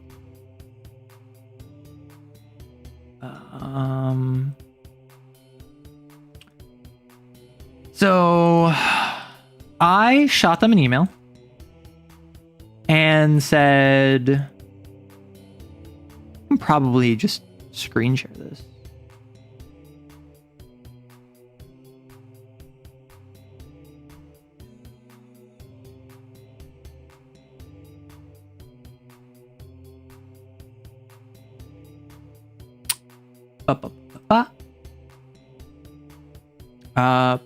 For Personally, I find it very not nice to use generative machine because I think it's very wasteful. I mean, I agree, but I'm also not going to act as if I can tell people what to do in their home game, right? Even though I disagree with it, I'm not going to act as if my authority, or I have some sort of authority over them. That's wild is that grade school teachers using AI to make their math problems, not proofreading it, and failing their students for getting the impossible problems wrong. I've heard about that. I asked for more from the perspective about making the DM not appear as antagonistic towards the player that lead the game. They tell the story, they do not fight the party, that'll be left to the others. I personally feel as though if you as a DM are worried about your players being concerned about you being antagonistic when you're handling the enemies fighting them, that is a problem of communication between player and DM that using an AI will not solve, but put a band-aid on. Because if I as a player get pissed off at you because you killed me in game, well, first off, that's not right. The ogre killed me. You controlled the ogre, but you as the ogre attacked whoever attacked it most recently. You as the ogre literally just happened to roll a crit that knocked you down, and you had already declared that you were going to make 2 attacks, so you didn't realize that the second attack was going to hit them while they were already unconscious, making them fail 2 death saves, and then they rolled poorly on their death save and died. If the player blames you for that, that is a failing on the part of trust between the player and DM. Using AI is effectively sweeping that issue under the rug and trying not to talk about it. Exactly, Conway. That's a communication issue. AI won't fix it. I do think that if you and the players are like, hey, let's have AI control the enemies, we want this to be more like a video game, then AI can do that. Right? AI can handle controlling the enemies, but then you suddenly run into the issue of why aren't you just playing Baldur's Gate 3? Why aren't you just playing a video game together? If AI is already controlling the enemies, they're not able to adapt to the unique strategies of the players like they would if a DM was running them. I'm not saying that using AI as an opponent would replace communication. No, I'm not saying that you are. I'm not saying that you are. And just to be clear, I want it to be known, whether you're in chat right now or you're watching the VOD or I make a clip of this, I don't want this conversation to be, let's punch down on everyone who uses AI, because that is simply not a productive way of having this conversation. This is a discussion with nuance. You might feel very strongly about your opinion, and I respect that. But you should not completely throw out any conversation, because that is not being open-minded. Being open-minded is listening to someone you think is definitely 100% wrong and actually giving them the chance to give their opinions. Which is why I'm not just saying, no, don't use AI for your enemies. That's dumb. I'm trying my best to give an actual, realistic, measured response to that. It's fundamentally an issue of communication. Using AI to do the communicating for you isn't addressing the problem. Yeah. I mean, that's what I'm getting at. And then there's the ancillary effect of, why would I want to play against AI when I could just play a video game? I'm glad that my players are having fun, and convenience is not worth harming the environment. I mean, that's the thing, right? Like, I said this before, I'll say this again. If your group would have fun with that, don't let other people tell you not to. If your group would, for instance, if your group is full of murder hobos, and you as the DM like murder hobos, just because probably most other people will not enjoy that, that does not mean you should not play as murder hobos. I think that the same is true for, like, if you want your game to be a dating sim. I'm not really interested in that. I'm not in your game, so I'm not going to tell you not to do that. Same thing with AI. I don't want AI in my TTRPGs. If my DM was using AI without telling me, I would be upset at them. But I'm not going to tell you you can't. Yeah, so what I did is I reached out to them. How can you see this? Is this legible? I hope it's legible. Why can I? Awesome. So I was just like, hey, introduce myself. Here's who I am. Here's my channel. Someone asked me about Project LAM, which I realized later is actually Daughters of LAM. So I was like, oh, sorry about that. It uses AI stuff, but I'm unfamiliar with your work, so I figured I'd reach out. I'd love if you could give a brief summary of how AI augmented the development process and to what extent it's used. Further, I'd appreciate if you could explain in your own words why you opted to integrate it. Was it cost savings? Is that how you make all of your games? Didn't want to misrepresent you and thought it'd be interesting to incorporate your explanations with my own. They responded, hey, I'm Zen, the game designer of LAM, and I can give what you asked for. I appreciate the reach out. Is this how you make all of your games? No. Of the 3 games we made so far, only Dolem, Daughters of LAM, is the only one that has AI generation in it. What's the extent to its used?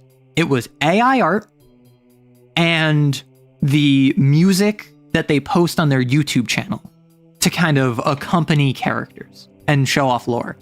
Everything else, from the written content to the formatting to the ideas and like all of that, that was all human made. So this is fully just like a TTRPG source book where humans did all of like the bones, so to speak, and then added AI art and music to it. Why did you opt to integrate it? There's a whole series here where if you want to pause in the VOD, or if you're just a really fast reader, you can read all this. The long and short is that they worked on Dames of Astoria, Monster Girl RPG, and that is where they've put all of their time, energy, and money. So they didn't have much resources to work on Dolem. So Zen, the game designer that I'm in contact with, basically pitched to their team, hey, what if we use AI for the art? The team was kind of like resistant. They ended up convincing the team. And then what they ended up doing is using AI art as art assets, VFX, and all of the music that they posted on their channel was stuff that they were using internally for inspiration that they then posted to kind of like build hype as a secondary effect. And then how did AI augment the design process? They're just like, hey, like I'm a game designer, not an artist or composer, not a public speaker. Using voices, using music, using art allowed me to not just faster, but also more flexibly and more cheaply add art to the project. That's the big thing. So then I was just like, hey, and then they asked me like, hey, like, why was this brought up? Like, how did this come about? I was just like, hey, people ask me questions, I give answers. I just wanted to reach out to you because I'm critical, but I respect the fact this is a nuanced conversation. And then I just summarized. I was like, the previous 2 projects didn't have AI, only Dolem uses it, and only Dolem uses it, or Dolem only uses it for music, vocals, and art. All the mechanics, formatting, lore, contents, that's all by the team. Your budget was focused on Dames, which meant that AI was an affordable alternative as a jumping off point for Dolem. Keeping AI, like they started with AI and then kept with it, which allowed them to release it for a choose your own price. It's strictly speaking free, and allowed them to flexibly change their art assets, allowing them to generate, change content. And then if they ever had like minor changes that they wanted to an artwork, they would give it to their in-house artist who would then alter the AI work. Kind of the opposite of an AI touch-up. They had an AI base that was touched up by a human. And then what they said is that, I didn't mention this earlier, they basically said, Dolem's an experiment. We wanted to use AI, send it out into the world, and see how people responded. If no one cares, sucks. We'll just move on, focus on Dames. Dames is where we put all of our time and energy. But if people are interested, our goal is to form a Kickstarter, get it funded, and then in the final project, we would replace all of the AI art with human-drawn art with the Kickstarter, right? And then I asked them, like, hey, this is a cyberpunk setting, nuns with guns, right? That's the big pitch of Daughters of Lamb. You are like working for an AI, fighting against other AIs. It's a post-apocalyptic world. Like, was there theming or irony to using AI in this AI-focused setting? And then with the knowledge that Dolem was so much easier to produce, are you going to use this in the future? And their response was basically just like, hey, yeah, AI was discussed like within and without. The fact it was an AI focused setting and we used AI in the development process was something we considered. They didn't really give any particular like I don't want to say substantial, but there wasn't any we're doing this for thematic resonance or anything. It was just like, yeah, like we thought about that. And do you plan on using AI in future projects? I just want to double check that I'm not getting this right. Basically, they've said AI makes it easy. We probably will use it, but we don't necessarily like, we're not married to it. Our goal is not to use it, but it does facilitate making faster, cheaper products. And then that was the end of our exchange. So with all of that in mind, let's talk about that.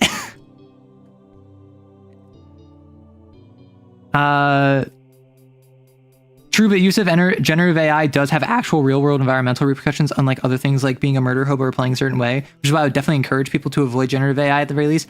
I agree with that, and that's part of the reason why I don't enjoy AI, and I push for people not to use it.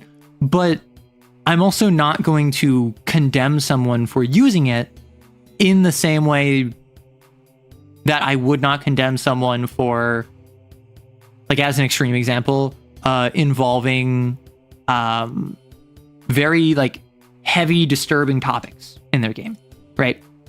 There is a real world environmental impact of generative AI, but also it's a little bit of the carbon footprint myth where your individual use of AI is bad for the environment and should not be contributed. But broadly speaking, if you are not using it consistently, it is not as bad as the companies and businesses and organizations that are using it constantly. The people that have dedicated servers that are evaporating water and like draining reservoirs in order to fuel these server farms. I still think it's a bad thing, but also sometimes you have to choose your battles, you know? It's very energy inefficient. Like, one of the things about AI is it's not just inefficient, it is antithetical to sustainability. The servers run so hot that the water they use for cooling evaporates on contact, which means they can't have a closed loop system where they cycle water in and out and in and out, where it enters, heats up, leaves, cools, like most server farms. AI server farms run so hot that water used to cool it evaporates, meaning they lose it, so they have to drain water from other nearby sources, which negatively and legitimately impacts nearby environments and communities. People are suffering because of this. But that's also, again, that is something where, broadly speaking, it is consistent use cases by organizations, businesses, companies that are using it constantly. That is the main culprit of that. I was actually having an interesting convo with some friends last week about my mixed opinions about the use of AI art in a project I like called Liminal Land. Yeah, so just to be upfront about it, like that whole thing about Dolam, Daughters of Lamb, even in the email, I was upfront with them. I'm anti-generative AI in a TTRPG. AI in the creative space is a combination I don't necessarily think should be a content one.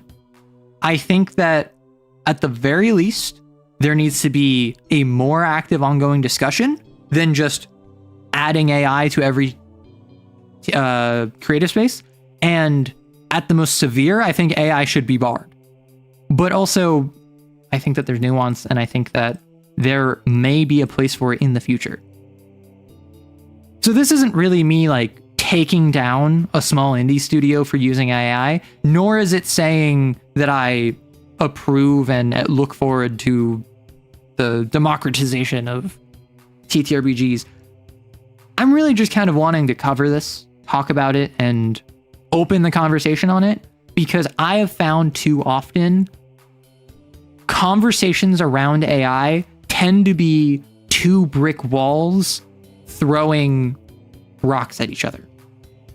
It is people who will never change their mind about being pro AI and people who will never change their mind about being anti AI.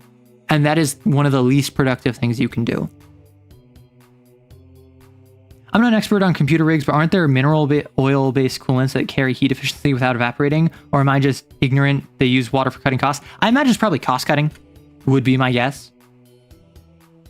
The other issue is, like the dev mentioned, art can get expensive, and I don't think the popularization of AI art is making it easier to support real artists, and I'm sure discourage potential artists. That's the thing, right? Like, Spectre, you have fantastic art. I love your art.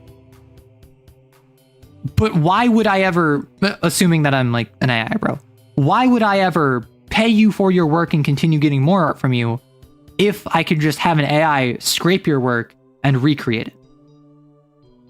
Right? And a lot of people will be like, oh, well, no, like, that's just like how art works. It's inspiration or whatever. But there's also imitation. Like, I don't... Like, Spectre, you have, I would say, a very distinct style. I really like your style. I've seen a lot of your fan art. I've seen a lot, like, for instance, unless I'm confusing you with a different Spectre, which I don't think I am, I think that you are the Yuzu Spectre, not a different Spectre. Like, I love this, right? Unless I'm confusing you with a different Spectre, which I don't think I am. I understand the use of AI art in liminal land because it grants the eerie, incomplete look that the series lends itself well to, but I can't support it in good faith because of the ethical aspect. That's the thing. I think it would be really cool to have a TTRPG, a story, a setting based around AI that utilizes AI in the construction process, in the development process. But I can't reasonably support that knowing the ethical concerns, right? That's something where I think thematic, that's why I was like giving them a rope. I was giving the team lenience to be like, hey, this revolves around AI. This revolves around good AI, bad AI, how to be in a post-apocalyptic world where you can interface with AI regularly. Was that an intentional parallel? And their answer, from what I remember, was basically like, I mean, we thought about it, but like, wasn't a big deal. Okay, I just wanted to make sure. Because like, I love your art, and I didn't want to credit you to someone else in case. So I'm very much in the camp of, I don't think this should be supported. Personally. However, I don't think you should blacklist Dead Tree Studio for utilizing AI in a project that they were experimenting with. I think that there's too much of a divide right now where if you ever associate with AI, you are blacklisted. Or if you refuse to use AI, you're a Luddite and I won't associate with you. I think there needs to be more of a conversation and compliance with one another, personally. But also, I think that's because there needs to be more policy.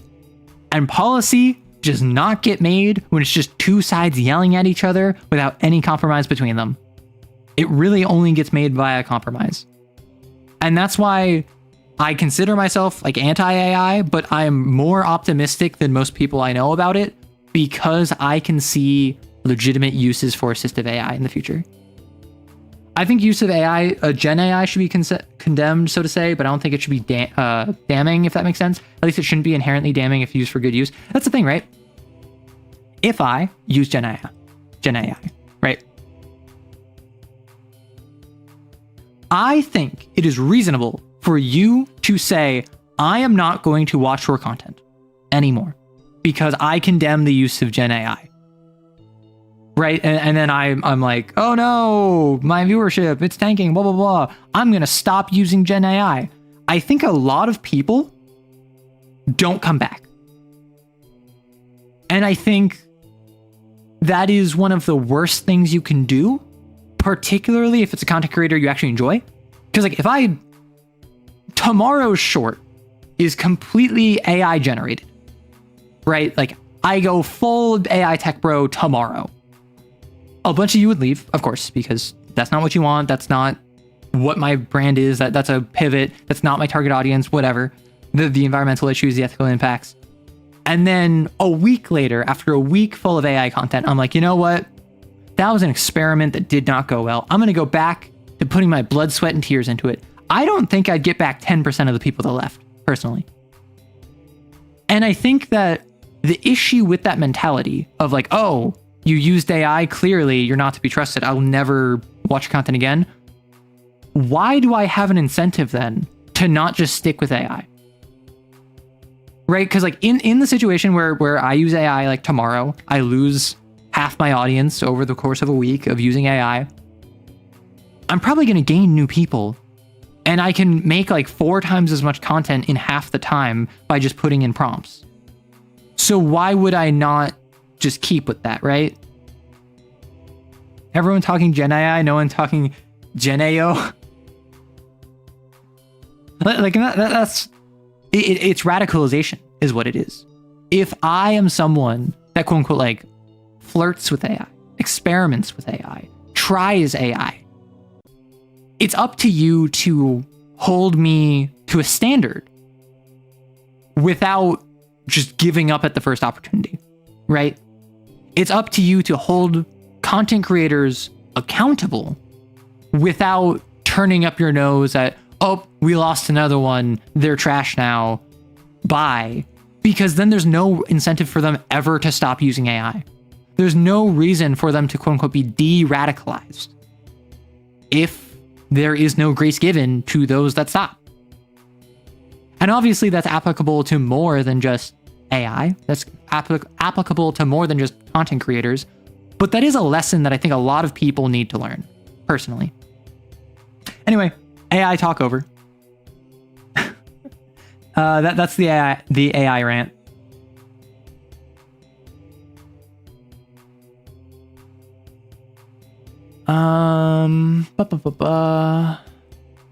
Greetings, big time Pathfinder 1E enjoyer here. Have you ever thought of looking into its mechanics, sus character building? Great system, highly recommend for those who love customization.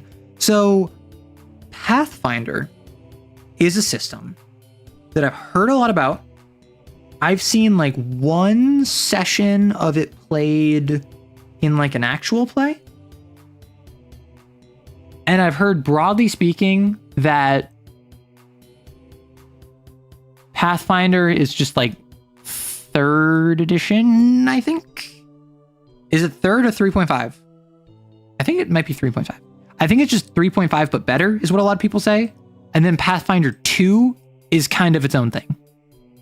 And that, broadly speaking, Pathfinder 2 keeps the customization of Pathfinder 1 without the bloat. Pathfinder 2 kind of evolved into its own robust but still streamlined and accessible setting or system. Specifically 1E. Okay. I must say, I've been wanting to run a 3.5 dungeon crawl for years now. Because it's been years since I played 3.5 in a dungeon crawl. But what might be fun is to like Pathfinder 2 or Pathfinder 1 and like do a Pathfinder dungeon crawl. Like I'm not super knowledgeable on it. I did. My main exposure to Pathfinder actually was Caleb Harrington, I believe was his name, made a video that got super popular, like hundreds of thousands of views, I think, where it was the math of 5e versus Pathfinder and how it tells the story of growth over time, and how with 5e your AC and your like bonus to hit and your saves are all roughly going to be equivalent at first level when they were 20th level. But in Pathfinder, the difference between a first level character's stats and a 5th level character's stats and a 15th level character's stats are all orders of magnitude different from each other. to demonstrate that a goblin physically cannot hit you at like 15th level. You physically cannot miss a goblin when you're 15th level. But alternatively, outside of like a crit, you can't hit a dragon. Or maybe you physically, even without it, even with a crit, cannot hit a dragon at first level. But then I made a response video because the point of 5e is bounded accuracy. The point of 5e is at 17th level, if you're fighting 30 goblins, there is a non-zero chance. There's even like above like a 1 in 3 chance, potentially, that they're going to take you out. Purely because the numbers don't change significantly. If you're at 17th level and you have like a 19 AC and you have 100 hit points and you can cast like 9th level spells, if like 40 goblins shoot you with their bows and arrows and like a third of them hit, so that's like what, 12, 13 hit into you, that's 12d6 plus like 24, that's going to deal like half your health and damage. That's the point of D&D 5e. That is a design decision baked into it. Now, I think that that's a bit silly at times. And I think that a lot of people don't even use hobgoblins or goblins or orcs or bugbears past 7th, 8th level. But also, not many people play past 7th, 8th level. Like, time and time again, over the decades, stats have been released. The amount of people that play games north of 10th level, I think is like under 10% of play groups. You love that video and love the idea that video game-esque growth from Pathfinder? Yeah, and I think that is fun, but it is a different intended result. 5e's math curve of bounded accuracy is not bad, but it is different than Pathfinder. And I think whether you enjoy Pathfinder or 5th edition will be influenced by what your preference is. Do you want the power fantasy of getting ever more powerful? Or do you want the realistic possibility that you at 2nd level can take on a young red dragon, which is like CR9? That video was about Pathfinder 2? Okay, thank you. I couldn't remember. It's been a while. Yeah, even starting Pathfinder character can have like a plus 15 bonus to some rolls. Yeah. And that is wild to me. And I am open about the fact that I started with 3.5. But then once I started running and I was a bit older, like a teenager, I actually made like a homebrew system with my friend. Because I didn't have access to the D&D books. So I was just like kind of homebrewing it. And I had certain ideas of what made sense and what didn't. I didn't like the fact that you'd get like a plus 20 to a roll and you'd need to beat like a 39, right? Like, that's just silly to me. My personal taste is lower numbers. And over time that's evolved. Because now I respect the fact that having the standard damage deal 10 damage is useful. Because then that allows you to get more granular without going in fractions. If I deal 10 damage to you, and you have, I don't know, 150 hit points, that's mechanically the same as if I deal 1 damage to you and you have 15 hit points. And when I was younger, I was like, oh yeah, just the 1 in 15. That makes so much more sense. However, big number make brain happier. That is a part of player psychology, I have learned. And also, what if I want to have healing be weaker than the standard damage? So maybe healing heals for 5. But then if your standard attack deals 1 damage, then your healing would heal for 0.5? So this is a situation where in order to get more granular, you should not make your standard, your baseline, the least common denominator, right? And that's something I just learned over time.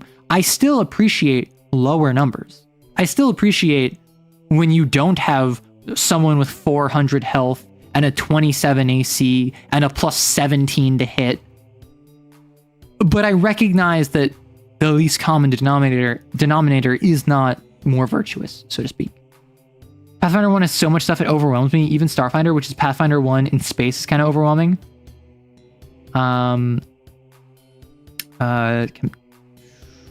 They're effectively synonyms, but there's layers to it. There's people that make the most powerful character to the detriment of others, sometimes like Big Boy. Fireball does more damage than other spells of equivalent level, but more dice because Fireball, Big Boom. The thing I love about so you like 5e, but you love Pathfinder 1. You want a homebrew stripped down 5e system? Like, I still have my notes. I'm not gonna lie. Like, full stop. I still have my notes in my drive of the TTRPG that I was making when I was like a teenager. And I must say, I was kind of obsessed with categorizing everything.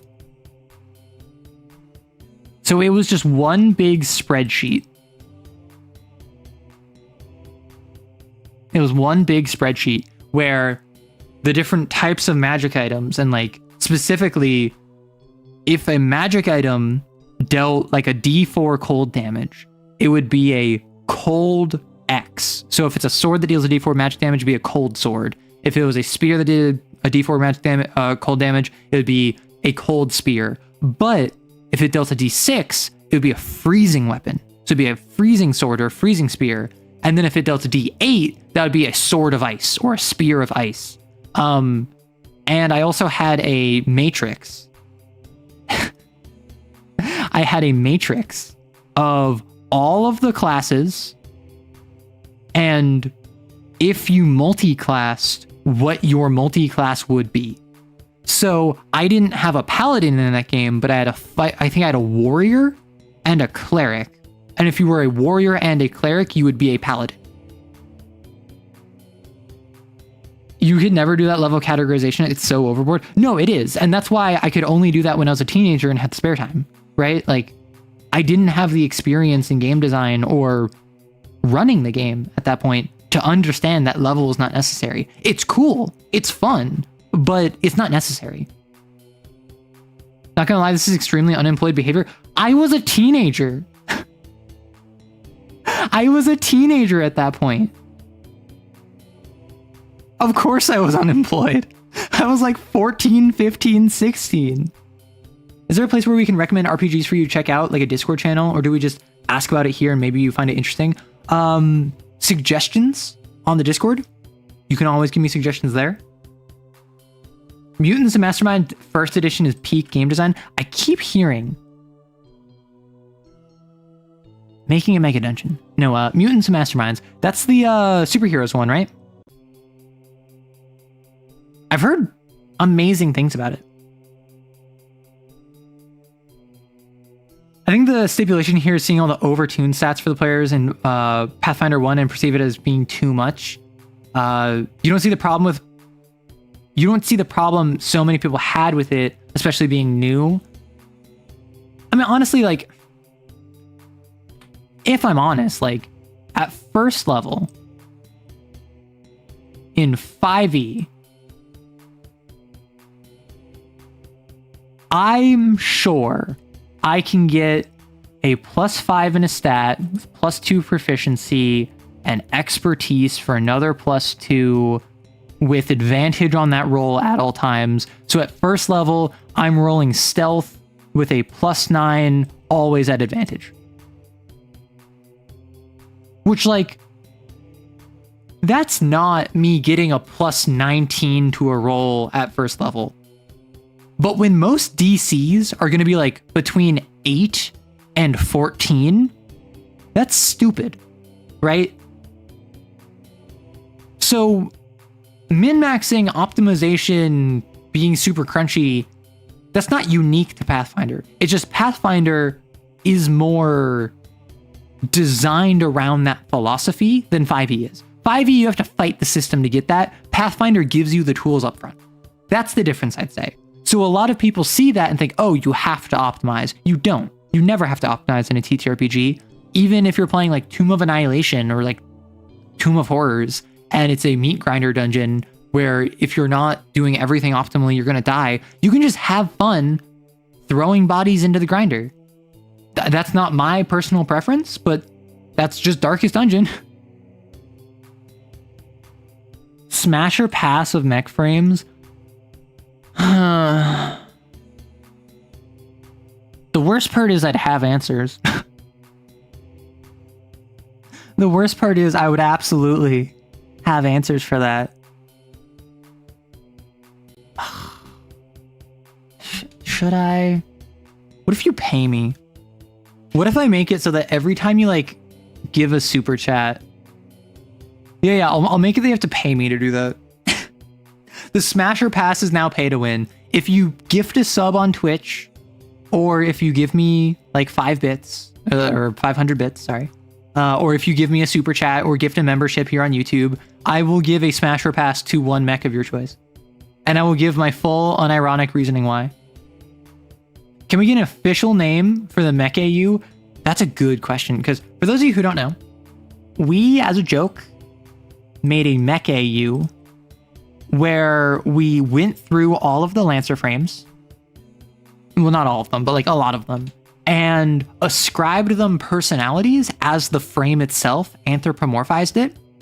And gave them relationships, backstories, histories, aspirations. Like the Blackbeard is pining after the Drake.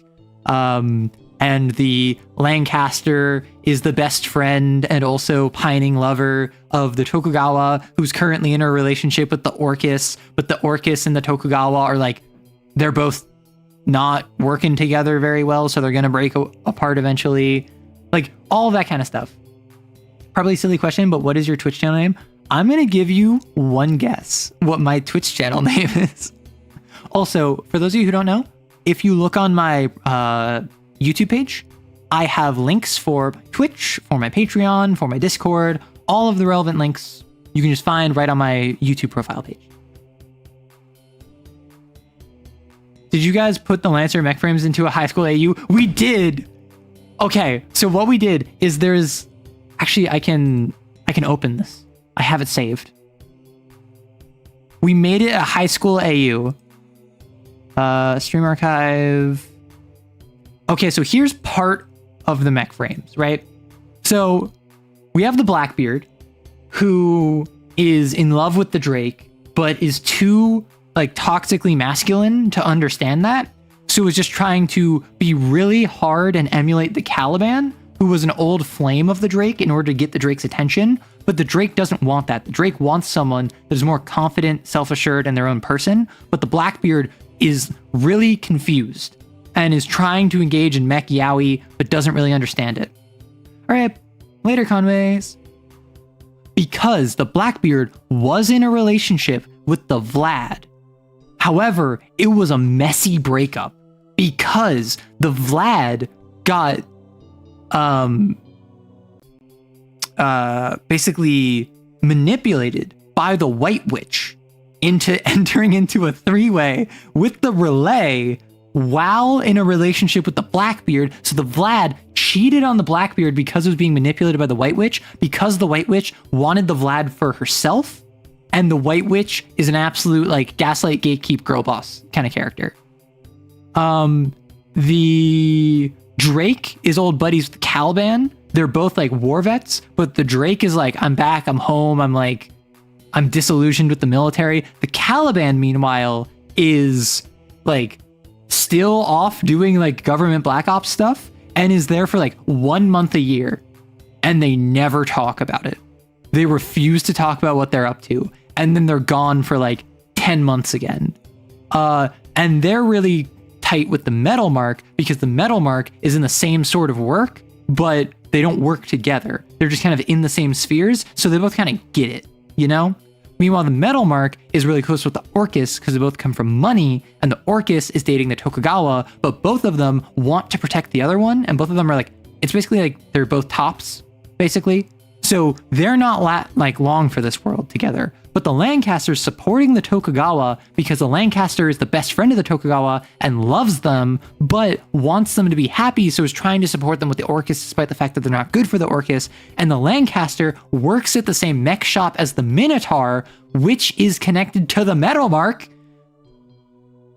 You're watching Peak. I am watching Peak, Mom. No, literally, like, we came up with multiple timelines.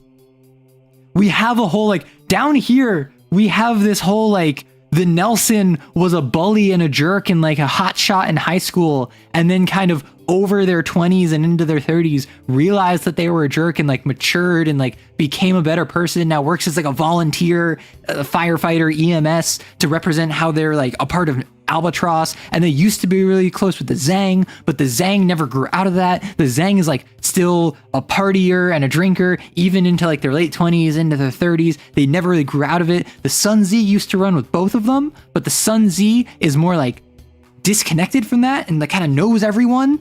Like the Relay, if you recall from the White Witch situation, and the Black Witch is how this all started, because we were asking ourselves, we were looking at the different mechs and we were asking ourselves, why do Black Witch have sex appeal? Why the snatched waist? Why the thighs? Why are the grippers out? And then that led to a whole AU where we have two timelines, one when they were all in high school, one where they're all out of high school and actually properly adults. I'm still waiting on fanfiction. Wait, what is Albatross? Is that an expansion? I don't know. Okay, so Albatross is a faction in Lancer that is, technically speaking, under no direct supervision, but is funded by IPSN because their whole shtick is they go around and they fight pirates. And they're most famous for using the Nelson. So Albatross goes around the universe, goes around the galaxy, responding to distress calls, and basically for free will just show up. Kind of like adventurers coming across like an overturned carriage. They will come over, they'll fight pirates, they'll save your ship. Doesn't matter if you're IPSN, doesn't matter if you're civilian, doesn't matter if you're Harrison Armory or SSC or even Horus. They will protect you from pirates. Because IPSN bankrolls them knowing that fighting piracy is necessary for their shipping.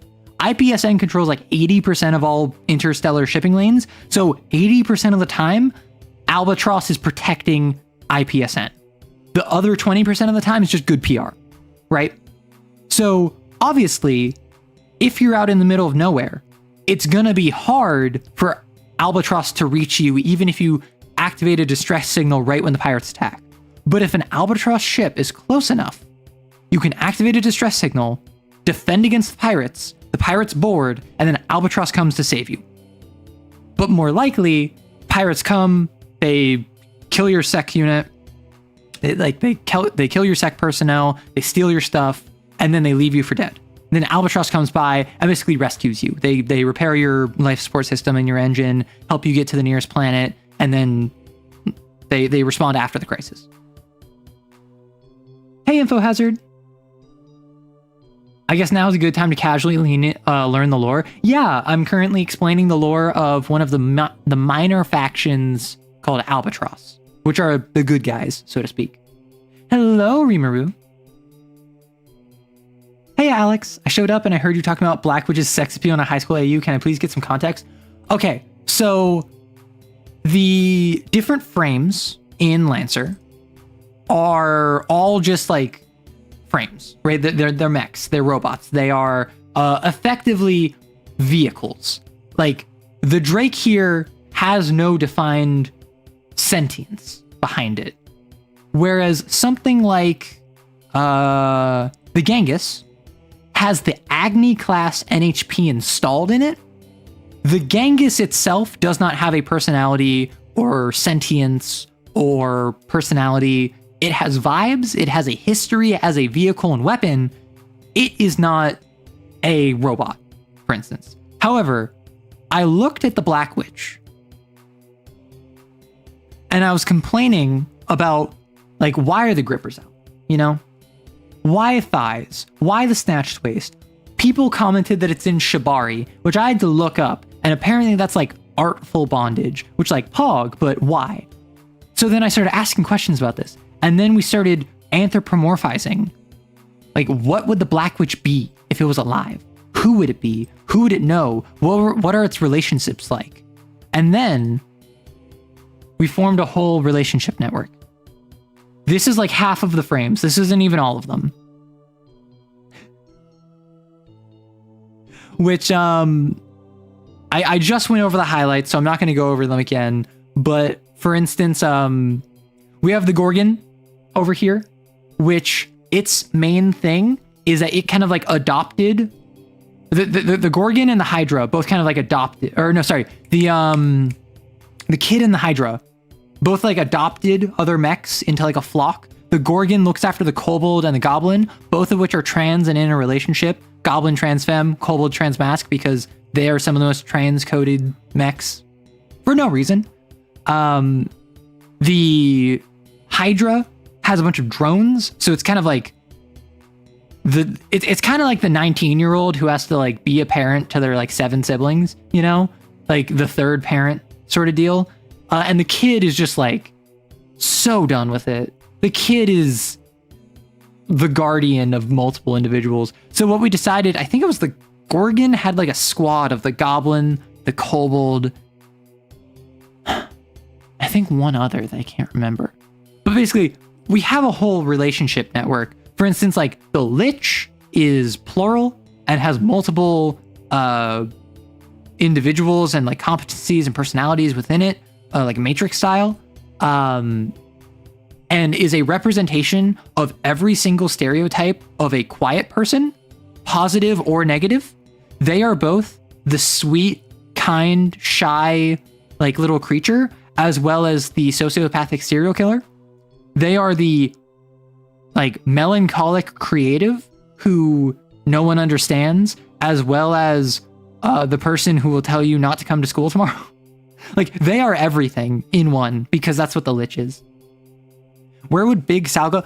Okay, I need to do a full deep dive into this.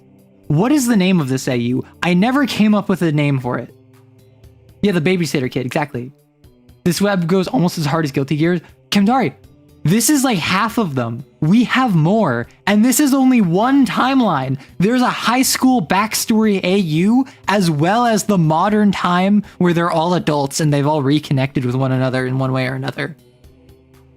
Like, the Drake and the Caliban and the Blackbeard were all on like the football team with the Nelson, but the Nelson was jerk, so none of them liked the Nelson, but now the Nelson's trying to do better and is trying to like work with EMS to represent the fact that they are tied to Albatross in universe.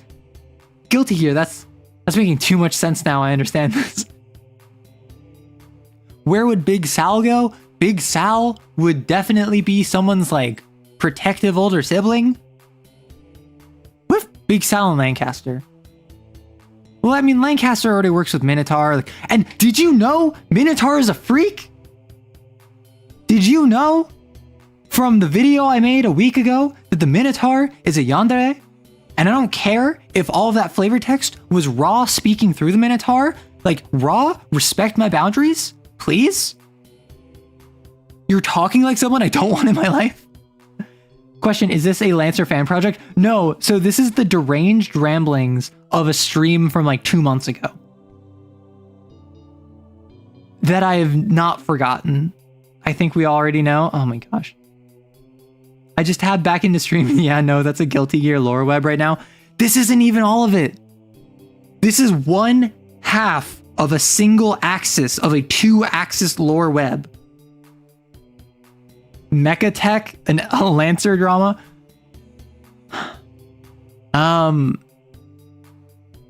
What would be a really good like telenovela title for this? Because like obviously it's all about relationships. It's all about drama. And the main characters I think we established, the main players are Black Witch, Blackbeard, and Lancaster. Generally speaking. Like maybe even Nelson as well. For instance, like the Napoleon was on the same team as the Tortuga and the Nelson, and the Tortuga is someone that doesn't talk to anyone. So they get along with the Napoleon because the Napoleon is really self-conscious about their height. So the Napoleon is like a big short person, tall person dynamic with the Tortuga because the Tortuga, she's like super quiet and never says anything. But when she does speak, everyone's like, oh yeah, okay. Like the Caliban is someone that is like never talks, but when they open their mouth, everyone shuts up. The Tortuga is just quiet. So the Napoleon gets along with the Tortuga because the Tortuga doesn't comment on the Napoleon's height, but the Napoleon doesn't get along with the Nelson because the Nelson bullied the Napoleon back in high school, and the Napoleon never got over that, despite the fact that Nelson has made active strives to like redeem themselves and get better. And they're struggling, like the Nelson is struggling with the fact that no one was forgiving them for the change that they've gone over time because they were a jerk. Telenovelas have a tendency to name themselves blank of blank. I actually watched that video after a previous stream where I was really a yandere, or at the very least extremely possessive. And like, I get a lot of people like that in fantasy. I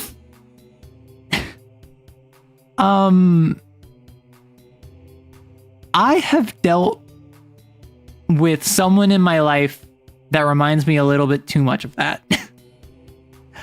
So I have experienced the real deal of that, and I therefore have been completely disillusioned to the fictional fantasy of it.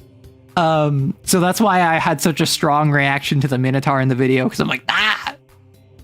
I feel like the Stortbreaker would be the season 2 relay rival who shows up in his cooler. No, see, Sushi, you already know exactly what we do with this. This is just... What we need to do is, as a community, we need to decide on a brief canon, which we already kind of have a canon, right? We already have plot beats. We already have relationship dynamics. And what we do is, we've done this in the comments before. We've done this in comments on Lancer videos. We just talk about it as if it's a show we all watched, right? Like, we've talked about how, like, at the end of season 1, there's a confrontation between the Blackbeard and the Vlad. But it's not the climax of the season 1. It's like the penultimate episode of season 1 is the Blackbeard finally getting closure with the Vlad because the Vlad cheated on the Blackbeard with the White Witch because the White Witch wanted to manipulate the Vlad into becoming into a relationship with her. So she used the relay to get into a 3-way with the Vlad, making the Vlad cheat on the Blackbeard. So now the Blackbeard is assuming that the problem was that it was a gay relationship and that it should try to be straight, despite the fact he's attracted to the Drake. Where does John Everest fit into all this? No, Everest is not in the chair. Everest, the running joke is that every background NPC is an Everest. Everyone not up front in the main story is an Everest. So there is a, the Genghis Mark I and the Enkidu are currently in a prison gang together. They're in jail and in a gang together. And they have an Everest in their gang. Can we get Black Witch x White Witch Yuri? They're related. We decided that they're sisters and that the Black Witch does not approve of the White Witch's antics, and that the Black Witch is like the quote unquote good one and the White Witch is the quote unquote bad one. But we wanted depth, or I wanted depth. So I had it, why is the White Witch like this? And the White Witch is a control freak because earlier in her life, she never had control. So the only way she can think of how to take care of the people in her life, because she does genuinely care for the Vlad, she's just manipulative about it, right?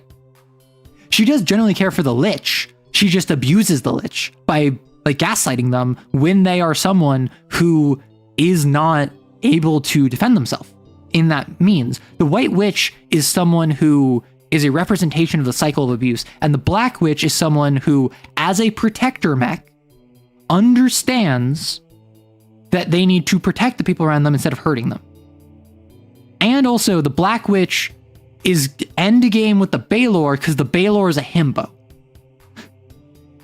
The Baylor was like a linebacker in the football days, and now works in like construction and is kind of stupid but lovable.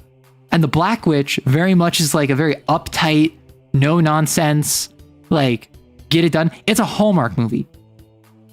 Our obligatory like het couple is a Hallmark movie of the Baylor and the Black Witch. OMG, you're getting too invested in it. No, Kyan. You see the vision. Like, this sounds stupid when I first describe it. No Yuri, can we at least get a Yuri spinoff? No. The Lancaster and Tokugawa is our Yuri, because the Lancaster is best friends with the Tokugawa and has a crush on the Tokugawa, but the Tokugawa is in a relationship with the Orcus, and both of them are like, want to be a protector.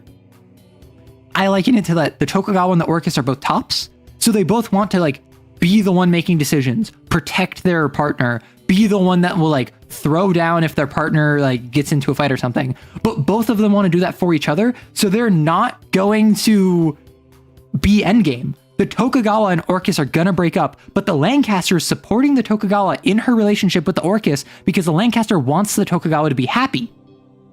Despite the fact the Lancaster would prefer to be with the Tokugawa. The Lancaster is our shy, sweet lesbian who has a crush on her definitely cooler and more like assertive friend who is in a relationship with someone else who is equally cool and equally assertive.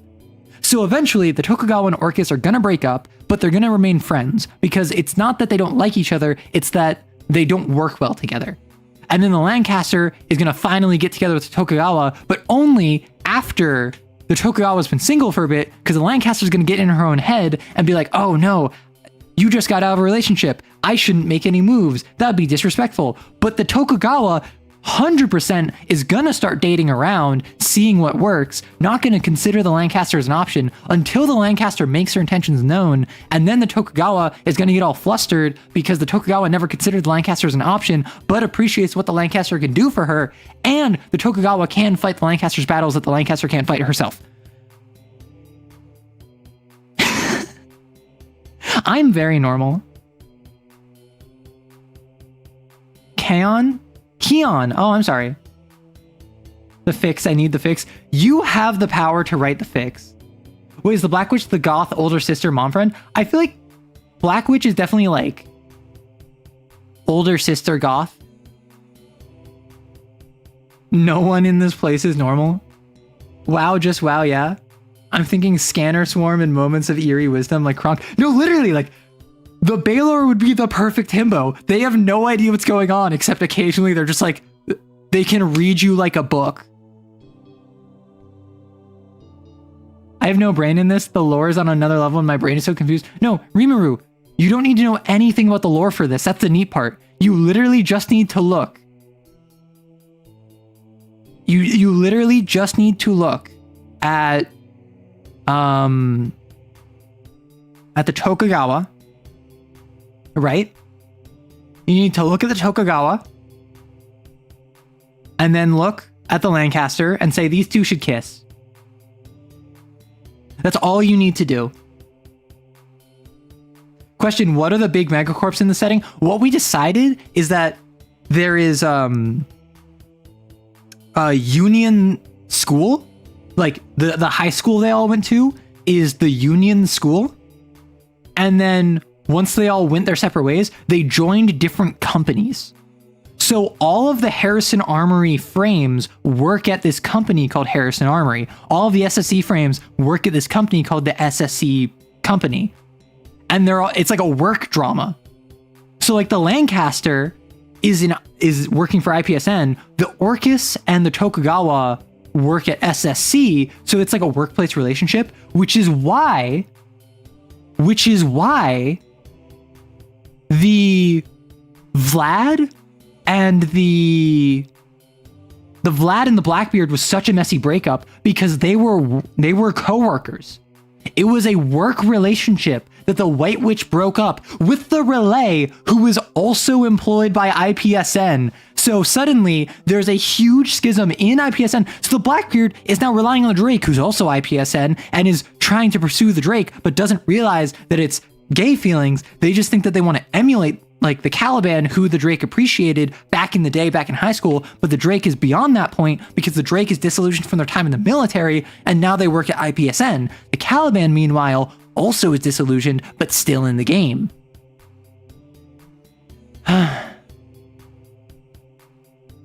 to drink some water.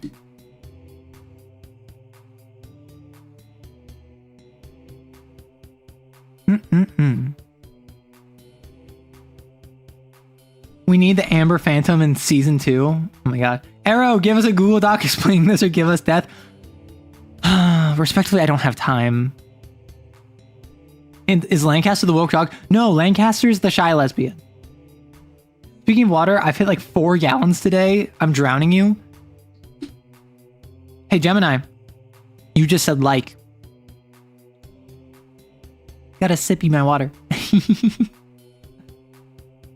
Do you, okay, question, genuine question. Do you enjoy when I go on these tirades? Because this was like fully just me ranting. What is the goblin situation? Okay, so the goblin is trans femme, because of course. The kobold, trans mask. They're in a relationship. They've been together since high school. They're high school sweethearts. They're one of the only healthy relationships in this entire relationship map. They have been adopted into like a little squad with the Gorgon and the kid. The kid being this kind of like older shepherd of the young, right? Someone who's a couple years older, very arrow ace, very uninterested in any relationships, but kind of saddled with taking care of people anyway. The Gorgon, very much,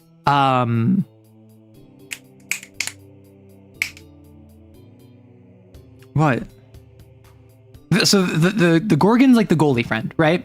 The Gorgon is like the weird protector. The kind of like anime friend that would throw hands for you. And then also the Lich is in here because the kid just kind of has like this posse of weirdos and misfits that don't really belong, but all have a community together. But the Lich is a matrix, is plural, has multiple personalities within them. And they're being manipulated by the White Witch because the White Witch understands how to manipulate them easier and turn that against them because the White Witch is not a nice person. I don't always understand the in-depth tirades, but they are fun. T for T relationship. Yes. The Heckin' and Cherries and Swallowtail can be hidden in the back of some scenes like minigame. Oh, the Swallowtail is also part of the squad because the Swallowtail is someone who like hides and never speaks and just doesn't really interact with anyone. So they just kind of like got adopted into this group and no one really knows. Like the Swallowtail fits everywhere. The Swallowtail is with everyone, but no one really like pays them much attention. Was doing some university work with this stream as a background, but now I'm too invested. That's the thing. This relationship web, it's like we got like halfway and then I had to stop. We got like halfway and then I had to stop and I haven't finished it since. What I could do, I could make something official that is an actual relationship map and then it would be up to you to draw fan art, make fan fiction, like just make random comments about how like, oh yeah, I hated how in episode 3, season 2, the Metal Mark and the Caliban had that weird like emotional moment together. It felt like they're trying to set them up together when really like they don't have chemistry. Stop trying to make this work. They are work acquaintances at best. Like just making up random scenes that happened in the show and just talking about it as if it happened. And then just anytime anyone asks about it, be like, listen, it's Steel Hearts, the mecha drama.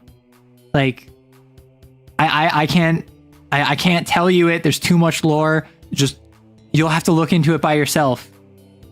Candle Cove. Who'd have thought the Arrow Kissers would have a headcanon about making mechs kiss? Such a shocker. Yeah. Oh, also, I suppose I should probably, like, I think I have decided that I want my Oshi marks to be the bow and arrow and then the writing symbol. Because arrow writes. Like, that one was kind of obvious. I should have thought of that. And I don't think too many people have a bow in their Oshi mark. Nelson standing up for the Sun Z after that one redemption arc. Exactly. Is Pegasus part of the Weird Kid Club? Oh my gosh, the Weird Kid Club with the double D. That's so silly. I think the Pegasus is a loner that Okay, so the Pegasus. And mind you, asking like, hey, what about this one person is exactly what we've been doing this whole time. So the Pegasus is definitely that person who's like severely depressed but intellectualized their mental illness. Like, there's someone who definitely is like, yeah, I definitely have like anxiety. But the fact that I know I have anxiety by reading the DSM-5 means that I don't need to do anything about it because I intellectualized it and I know what's going on in my brain now. Like, no, honey, sweetie, you need to take care of yourself. You can't just say you know what's going on in your brain and then not doing anything to solve it. So I think they're a bit of a loner, though I think they are someone who gets along well with the Lich independent of the kid crew. I think the Pegasus gets along with the Lich. And I think it would be really funny if the Pegasus got along perfectly and potentially even was endgame with the Napoleon for no other reason than the Pegasus Ushabti gun does 1 damage. The Napoleon reduces all incoming damage to 1. It's a perfect fit. And if the Pegasus knows everything, then the Napoleon, whose whole thing is about obfuscation, protection, shielding, like impenetrable, you can't get in, like, you can't get into my shield wall, I can't get out, I am just a black void. I don't know, there's something there. What about a bow and a feather quill as the arrow? Oh, that'd be kind of nice. All right, I'm starting gaming. See you around. It's been a great stream. Well, enjoy, Keon, if that is your real name. Pegasus knows how to breach Napoleon's hyper-protectiveness. Oh, because Napoleon gets upset when you call him short. Or when you imply, like they're not a short king. I think that the Napoleon's arc is becoming a short king. Going from being really sensitive about their height to being comfortable with the fact that they're not like Tortuga sized. The Pegasus knows this. And I think the Pegasus pushes them there. And the Napoleon, meanwhile, is abrasive enough that it forces the Pegasus to reconcile with the fact that you can't just intellectualize your mental illness away. You need to actually tackle it. And then, of course, the Tortuga is like always with the Napoleon because the Tortuga is really tall and cool and doesn't say much. So the Pegasus would have to either get along with, or maybe is a rival to the Tortuga. Maybe the Tortuga doesn't like the Pegasus. I need to study this in order to work on my own completely independent story that isn't TTRPG based sad, so I can continue creating chaos until I eventually make a Google Doc. See, here's the thing. What might shock you?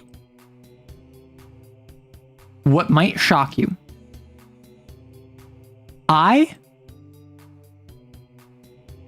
have never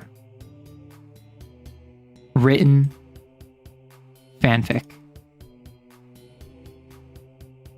I had people, last time I did this, be like, you wrote fanfic in middle school, didn't you? And I said, no, I didn't. I had fanfic written about me in middle school, but I have never written fanfic. This is the closest to fanfic I've ever written. The Pegasus is the only one who could pierce the Napoleon's steel heart. Pegasus is the one. Yeah, Pegasus is smart but emotionally driven, who tries to rationally justify their emotional drives. Yeah. Hi, that's me. I'm people. Me on my way to execute the masses. Hi, it's me, masses. Do you just like brain rot fanfic and never put down on paper? How do you live like that? No, so I just never wrote fanfic. Like, it never really appealed to me. I've been a writer for many years, but it was always, I guess you could call it like OCs. I consider just original work because it's like in my TTRPG setting, in my D&D world, or it's completely unique characters in a completely new environment. The closest I ever got was like a year ago. Oh my gosh, it's been like a year. I was writing a short story in 40K. That's like an X. I wrote a short story set in 40K, like Warhammer 40,000. But I don't consider that fanfic because it was all original characters and original plotline, original factions within it. It was just under the backdrop of 40K, and it involved like Chaos Space Marines, but they were not tied to any existing Chaos Space Marines. So I don't know if that's considered fanfic, but like I've never like written on AO3, fanfiction.net, anything. I also don't read much fanfic, which I should. Like there's a couple things where like I used to read fanfic. Like I used to, back when I was hyper fixating on Critical Role Season 1. Back when Critical Role Season 1 was actively releasing, I hyper fixated on it, and I was reading fanfic of it. And I was like, I was absolutely awful. You've never read fanfiction and part of me is scared? That's the thing. Fanfic is a genre, or I suppose a medium. Fanfic is a medium in and of itself. There are different medium conventions that you will have, like tropes, or tags, or ships. But just like how video games have a different vibe in their storytelling than a movie, because of the differences in the medium, you still have The Last of Us, right? Fanfic is not inherently better or worse than original work. It is simply a lower bar of entry, meaning, to put it plainly, like 80 to 90% of fanfic is bad. That's not because fanfic is bad. That's because there's like 200% more fanfic than original work, because the bar of quality is much lower, or the bar of entry is much lower. I can right now, oh my gosh, my voice. I can right now make an AO3 account. Write beep boop, tag it as being like Lancer of the Mech TTRPG, and release it.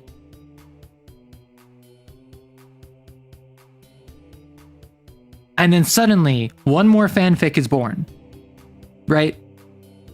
That doesn't make it good. That doesn't mean that fanfic is bad because what I wrote was bad. That just means the bar of entry is much lower. If I wanted to get something published, then I'd have to go through hurdles. Then I would have a higher bar of quality, unless I was self-publishing, in which case I could just make AI slop. Isn't TTRPGs just fanfic but playable? No, so my characteristic for fanfic is it is based off an existing property. So like, for instance, strictly speaking, like that 40K thing I wrote like a year ago, that's probably considered fanfic, just with OCs. But like, I feel as though a large part of fanfiction involves pre-existing characters. Right?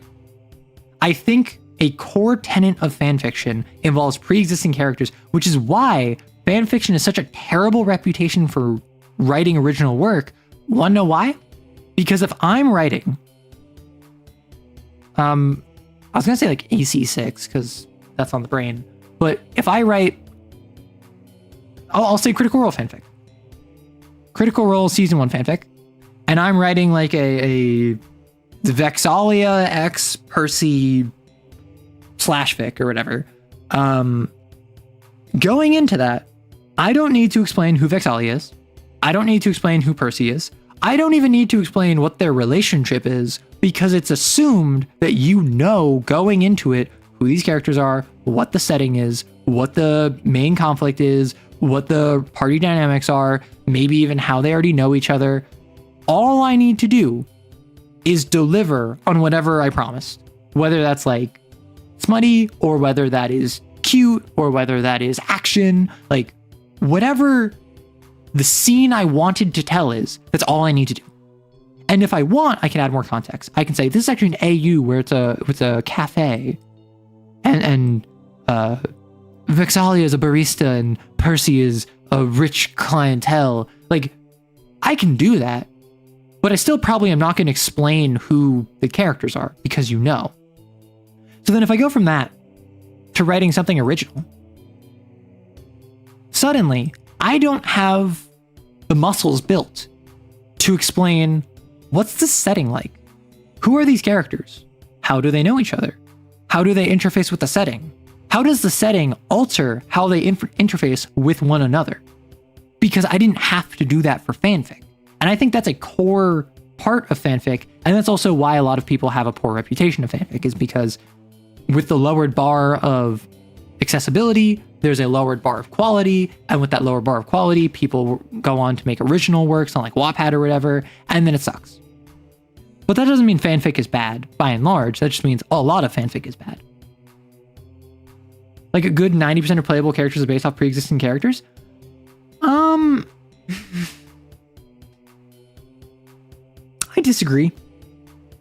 Maybe at your game, maybe at your table, but not mine, and not with mine characters. I will like sometimes see that, but that'll be like under 20% at my games. And maybe I'm just not understanding the references they're making, but broadly speaking, like if I'm inspired by Armored Core 6 Rusty, I'm not just going to play Rusty in D&D. I'm going to make a character who follows the arc of Rusty in its own way with its own background and setting, but that's also just who I am. Yeah, AI was already discussed. The long and short is that a TTRPG called Daughters of L. Oh my gosh, my voice! I need to drink water. My apologies. A TTRPG called Dolem, or Daughters of LAM, used AI art and music and was upfront about this. And someone asked my thoughts on it, so I reached out to the devs, and the devs were basically like, yeah, it's cheaper, easier, faster. Our goal is to, if there's interest, put it on a Kickstarter, and then if it gets funded, we would replace the AI art with actual artists' work. But at least for the moment, we do not have the funds to put in actual trad art. That anonymity,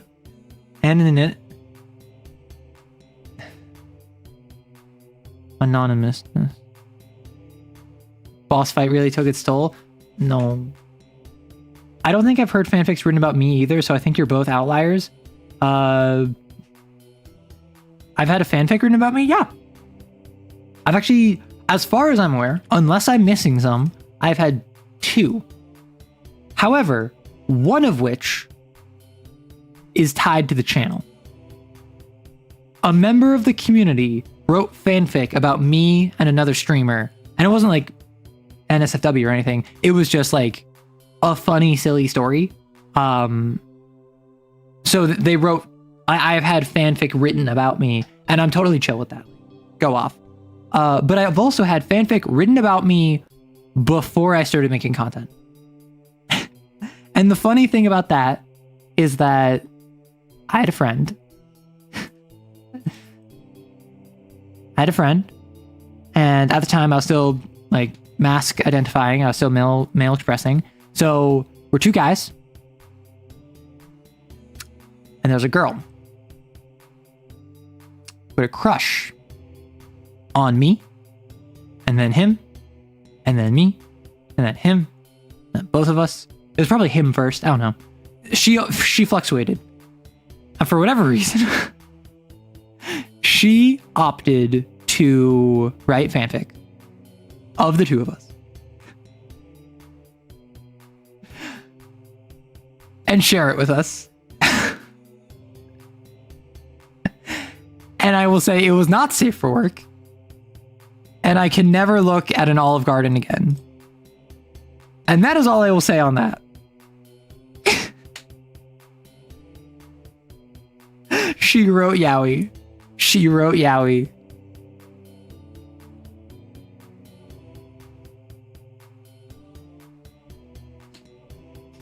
I can never look at an Olive Garden again. I don't think I've been to an Olive Garden since I had that fanfic written about me.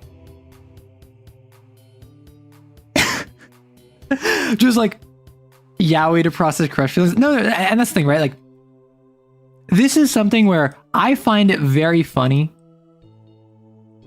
but I'm not gonna shame her for it because we were all teenagers at that point.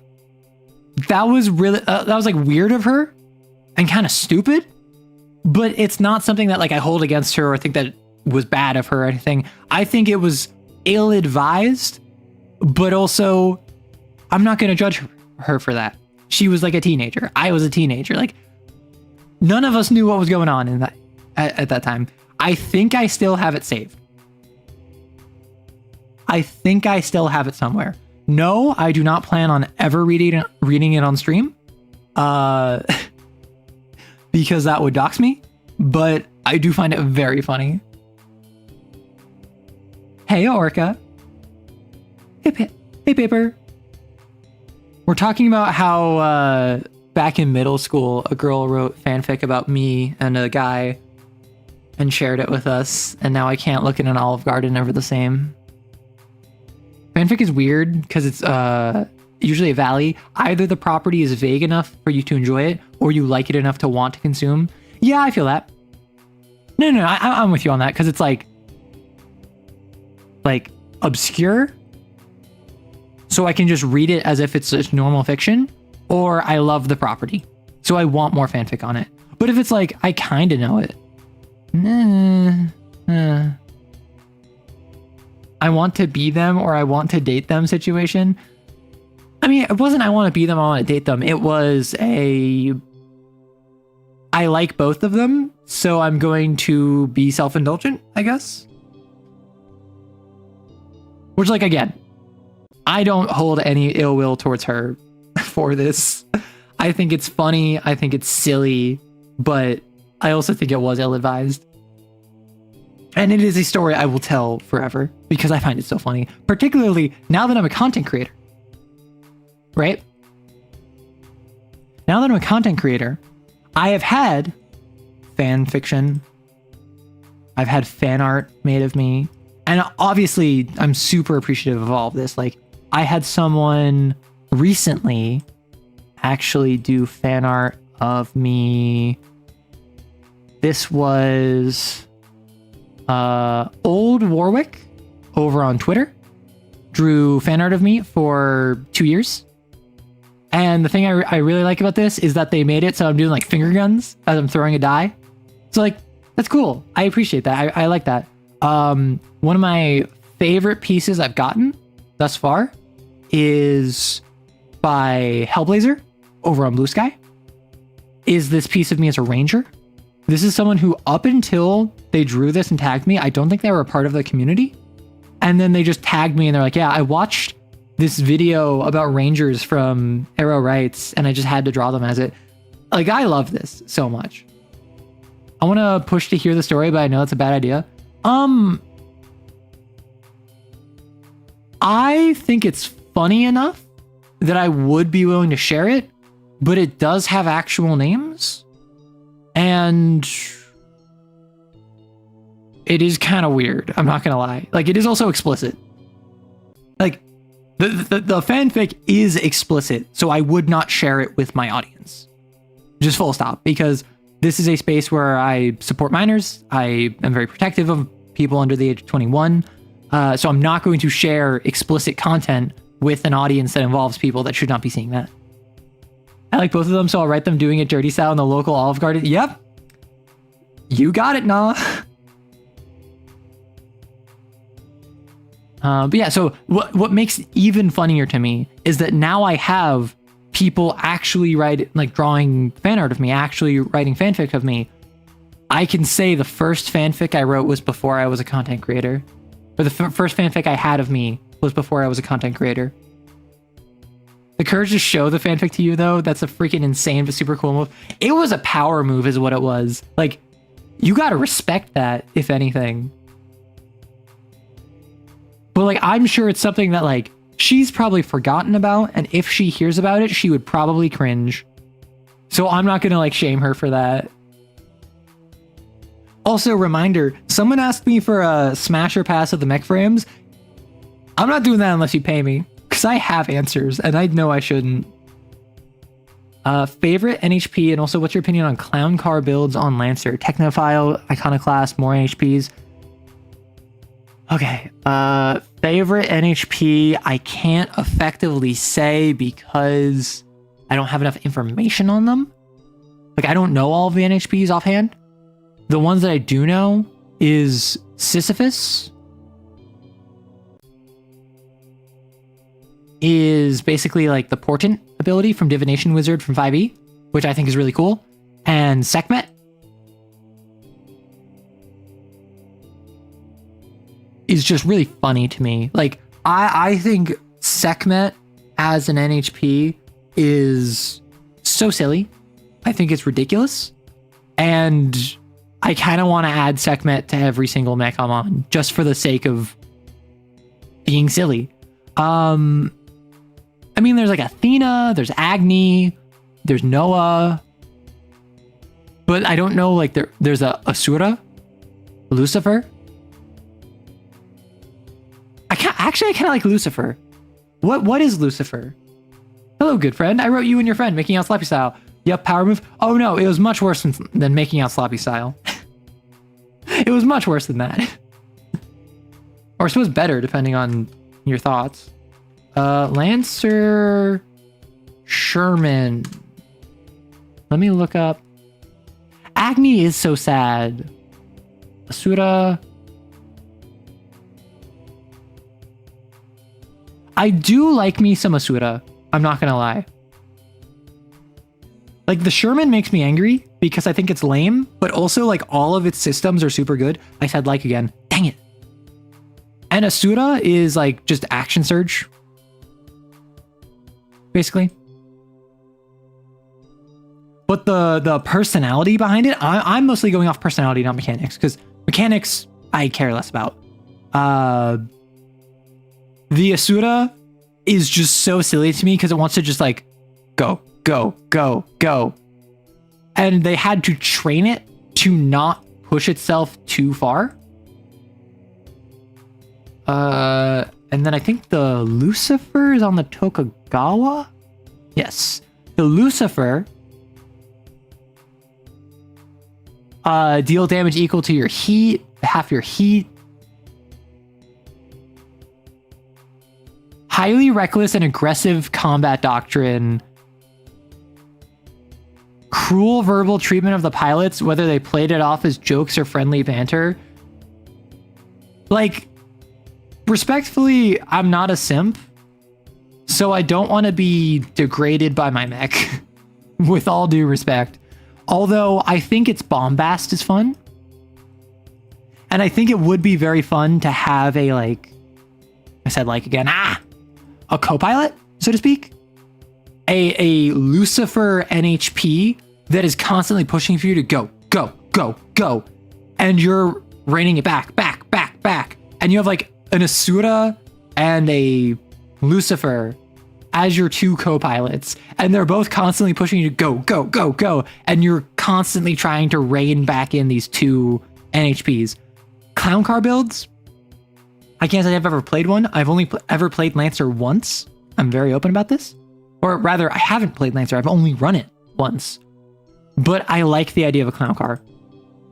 I think it's so silly to have like 4 NHPs. Husky owner coded. Final question from me. Did it involve the breadsticks? It did not involve the breadsticks, no. Lucifer adds your current heat taken as damage on an enemy electric weapon, right? Pop Sekhmet and have someone puppet system you into enemy teams so you don't get into melee range. Holic.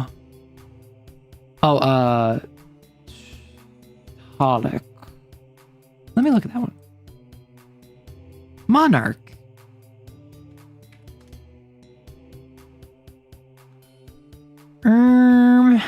Rapidly fire and retarget your weapon faster than thought.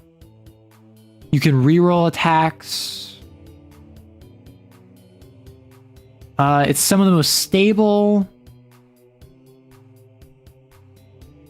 Huh, interesting.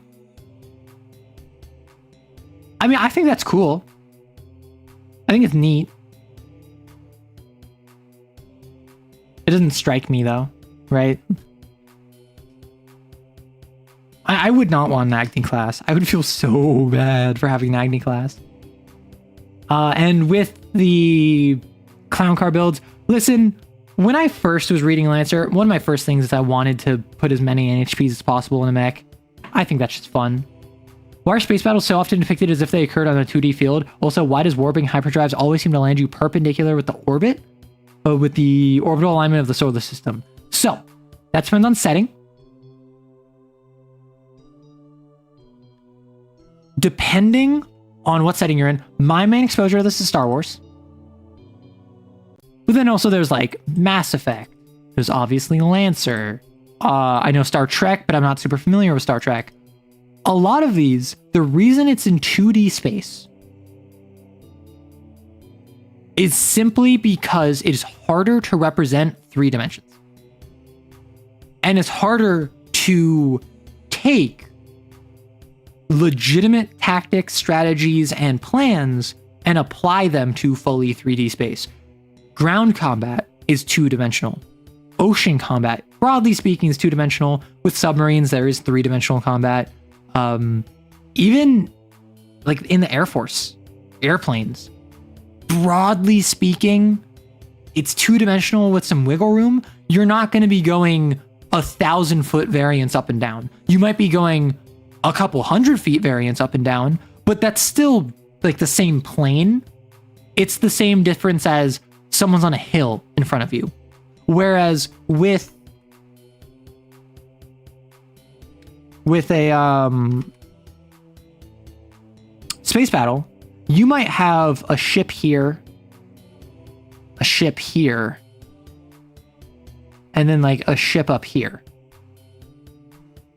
And let's say circles versus triangles. So like they're fighting, and then this one is barraging like directly from above, where this shields are like forward facing, so they're catching the side bit of the shield. But like that's harder to represent in a medium, any medium, really, outside of a really a 3D simulation like a video game. Even movies, it's hard to represent that, which is why Star Wars has gotten better about that. But usually you will see, okay, we have our front, we have their front, we might have like a second tier above it, but you're rarely going to have completely on a different axis, which is a shame.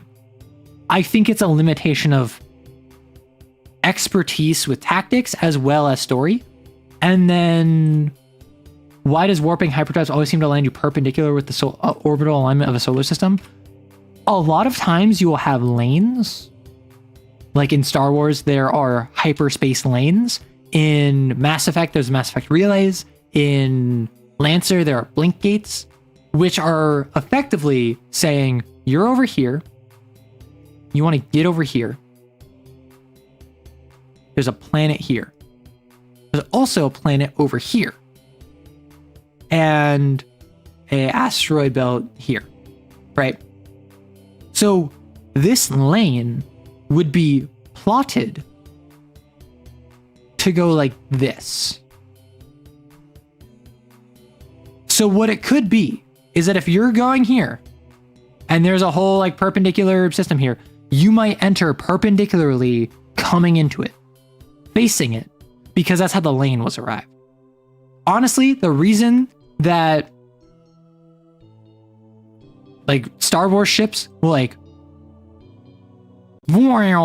come in from hyperspace and perpendicularly approaching you is because it's cool, and also it's a military operation, effectively.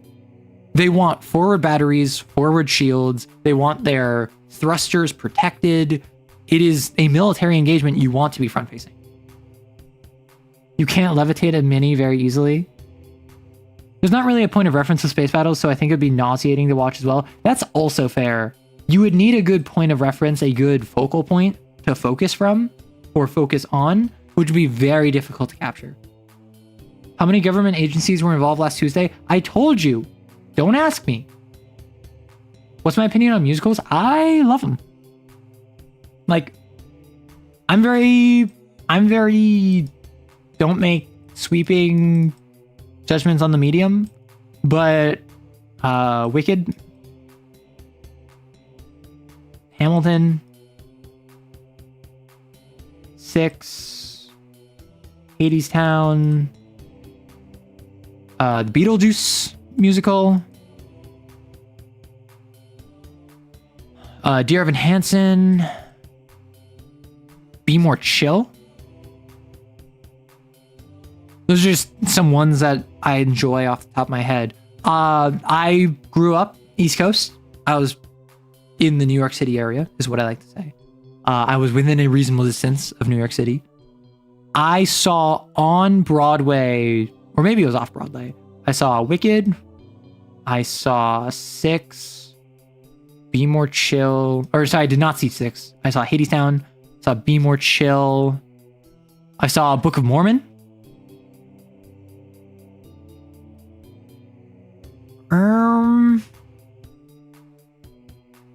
I've seen others, definitely. Just trying to remember them. So I'm out of the loop. What was last Tuesday? Nothing you need to concern your pretty little head with. Don't you worry about that. No one is asking about last Tuesday because nothing happened last Tuesday. And I was definitely sober and in control of my actions that entire time. What's one feature you love to see in TTRPGs but feel like are never actually included? I've talked about this before. Flashbacks.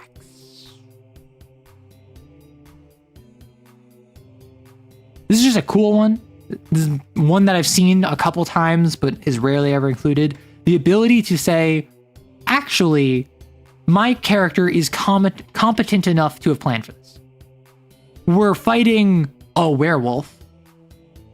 I would have done research before we entered this hidden glade to research what enemies are here and prepare myself accordingly. So I make a roll, or maybe I spend a kit point from Kane, or maybe I spend one of my items from Candela Obscura, and I say, before we came to this area, I prepared silver. So now I can fight this werewolf effectively. Why do I like that so much? Because it ensures that there's always momentum. The goal of a flashback is not to ruin the challenges that the players are facing. The goal of a flashback is to make it that they can solve every problem that they face. Just because you have silver does not mean you're going to kill the werewolf. But if you don't have silver, you're definitely not going to kill the werewolf. Just because you have a handheld flamethrower doesn't mean you're going to kill the troll. But if you don't have fire, you're definitely not going to kill the troll, right? So those are sort of things where a lot of people look at that and be like, that's cheating, don't you think? Isn't that breaking my immersion? And I'm like, no, you silly creature. This is increasing immersion because it's allowing your player characters to be competent enough to plan ahead, where you as a player do not have the information of this world to know what questions to ask and what research to do, but your players do. I am letting you be cooler. Why are you complaining? Pretty sure that's a thing in both Kane and Pathfinder 2. Yeah, it's a thing in multiple systems. It's a thing in City of Mist. It's a thing in Candela Obscura. It's a thing in Kane. But it's not often included. Or always included, I should say. Oh, assuming the information is accessible on the internet easily, I know now. That seems interesting. I might include that in my system. Yeah. Another one is, this is something I do at my home games. This is one that I really don't see often. Like, this is genuinely one I don't see often. Why should I care about you? Genuinely. Dude, Nah, Orca, the three of you are in a party. Why should Nah care about Orca? Why should Orca care about Dude? Why should Dude care about Nah? Well, because there are other characters in the game. Yeah. I understand that. And that's really nice to say, but I recognize the fact that if you're in a session for 4 hours, the phones are coming out. you're checking out after half an hour. If it's not your turn in combat, you're not locked in. And that's not the fault of the player. That is the fault of a system slowing down. That is the fault of the game being unable to be engaging continuously for 4 hours at a time. I think that is something that requires discipline from players to combat, but that's not the player's fault. That's not the players not caring. It's hard to care about another person's character when you don't know their character. When you've been playing for 2 years and you're all in a party together, you get invested. That's just how that is. But if I'm in session 3 and all I know about your paladin is that you're not lawful good, but you won't tell me what your alignment is, you worship a god that I don't recognize the symbol of, and you're unwilling to harm children,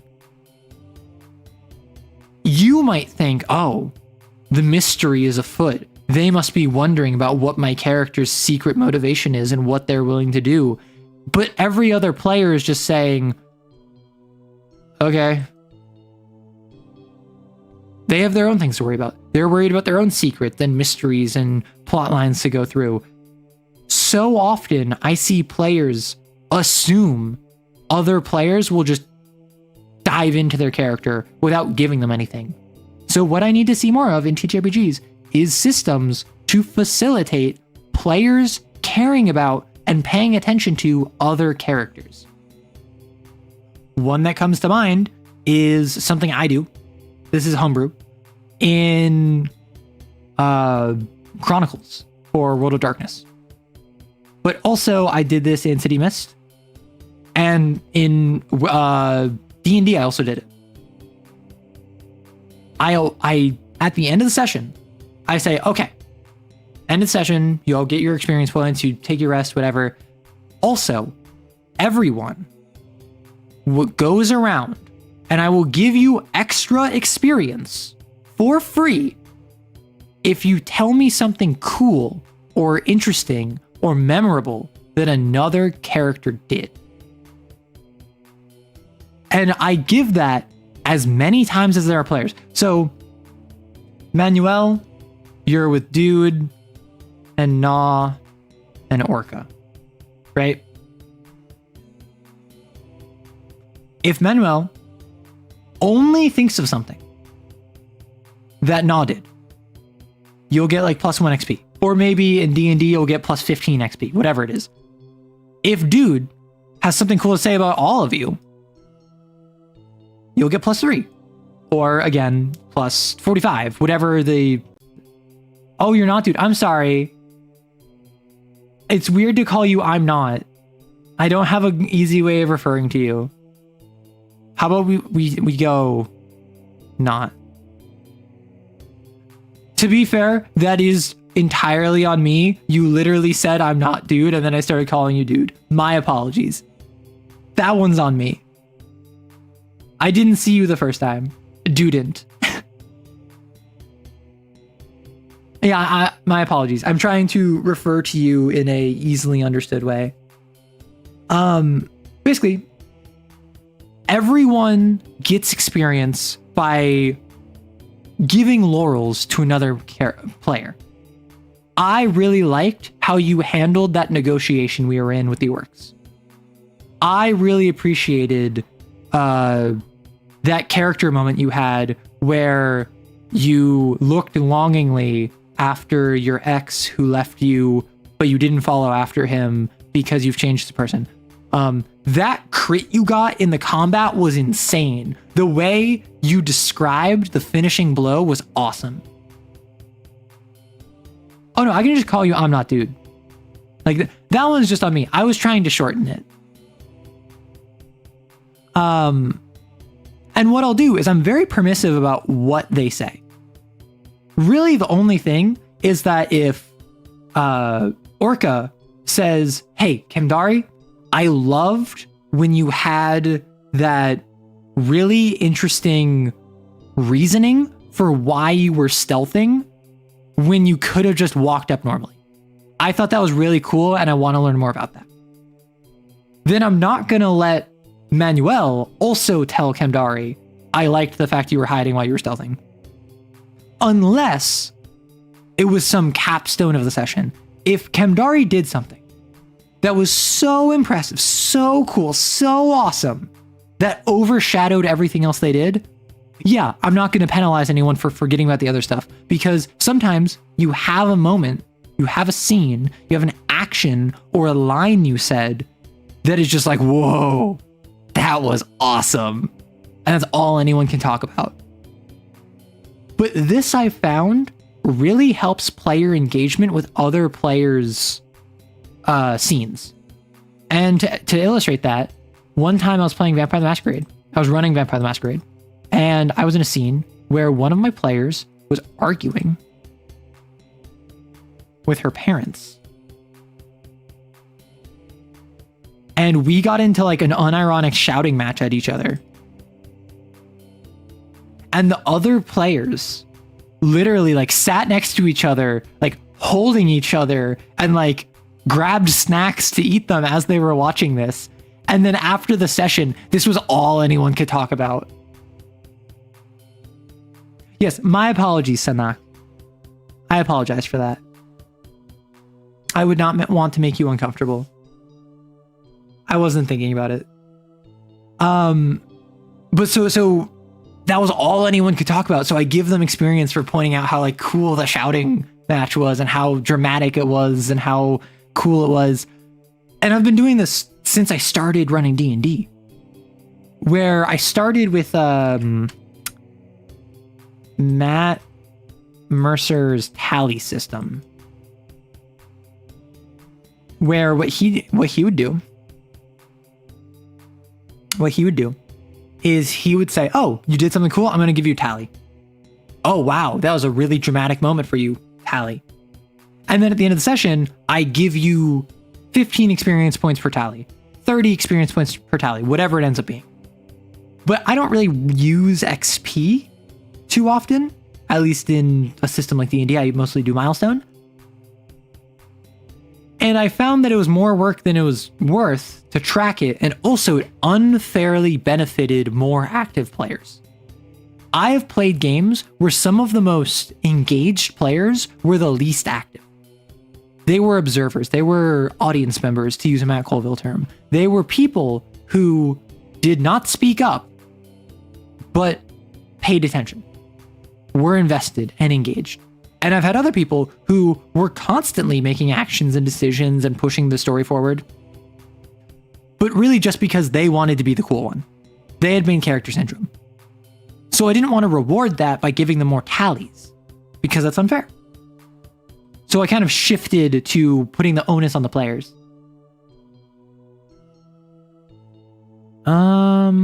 Is TTRPG short, clear, or narrative? If so, and if one were to make a TTRPG, how they go about deciding making it one of three? I'm not sure what you're asking with that. So I'd appreciate if you could expand on that, because I know you're still here. All right, time for the heavy hitter question. What's your thoughts on the pile bunker? I hate the pile bunker. I hate the pile bunker. I hate the pile bunker. I hate the pile bunker. Have I heard of Quinn's Quest? He makes a lot of really interesting and insightful TTRPG reviews, and seems like the kind of thing you might really enjoy. I heard about him actually from the community. I'd gotten recommended his videos and I hadn't watched them. And then eventually I think I watched his Lancer video first. And I was like, hey, this is actually a really good system. And then I watched like his Mothership video, and now I've kind of been binge watching. I watched most of season 1 and a good bit of season 2, I think. Where, yes, so I've recently gone through and like watched through most of Quinn's Quest stuff. I just watched the Delta Green video, the Triangle Agency video, the Slug Blasters video. There's been a couple that I want to watch, but very much I treat Quinn's Quest as a background. So what I love doing is I will go on a walk, and I will have headphones on with Quinn's Quest, and I will listen to him talk about TTRPGs as I'm out on like a 15-20 minute walk outside. So I get to hear about TTRPGs while I'm off being physically active.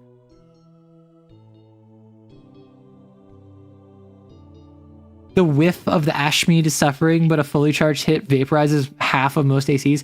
Okay, the pile bunker. I hate it. But I also used it to S rank every single mission in the game because I hate myself. The pile bunker might be one of the most frustrating weapons I have ever used, and I did not realize for the longest time that the pile bunker, its charged attack, does not dash. If you tap it, it dashes. And it deals a decent amount of damage, but obviously the fully charged hit is ridiculous. What I would do, I would almost exclusively use the pile bunker. I would stun them, and then I would run up as they're staggered, and I'd pile bunk them. The issue is that most ACs in the game have a fast enough stability recovery that I physically cannot charge my pile bunker between the time where they take damage and go stun mode and recover. The pile bunker physically takes too long to attack in that window. And its range is stupid. I will hit them with the end of the spike as well as the fire gouting out from the end of it, and they will take no damage because they are 2 millimeters too far away. I hate the pile bunker. And it is the weapon that I used for the majority of my playthrough. What is pile bunker? What game is this? So this is Armored Core 6. It is a game where you make mechs very much like Lancer. And the pile bunker is effectively a giant piston on your arm that has like an explosive pike on the end that I have an image of it. Is it in assets? Where'd I put it? Where'd it go? Give me a moment. So this is the pile bunker. As you can see, it has this little like spike at the end. This will drive forward effectively. This will get like shot forward. And the goal is that you punch someone with it and it deals like half the hit points of a mech in one hit. The issue is that it was super overpowered. So then they nerfed it and made it slower to charge up, have a shorter range, and deal less damage. It still deals more damage than I think any other melee weapon in the entire game if fully charged. However, you never hit with it. It's so frustrating. I was a little Zimmerman stun needle goblin for my S rank. Honestly, I was told before starting the game, double Zimzam / Songbird is the BS broken way to play. And then eventually the stun needle beat up the Songbirds. So I was like, I'm not going to use the Zimzams. I used some Songbirds. I think they're fun. And I used the stun needle a little bit, but I really didn't like focus on that.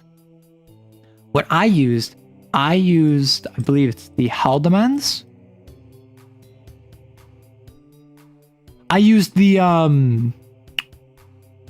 early game light shotguns. I played a light build with light shotguns. And I think that the main build I ended up doing was 2 shotguns, pile bunker on my left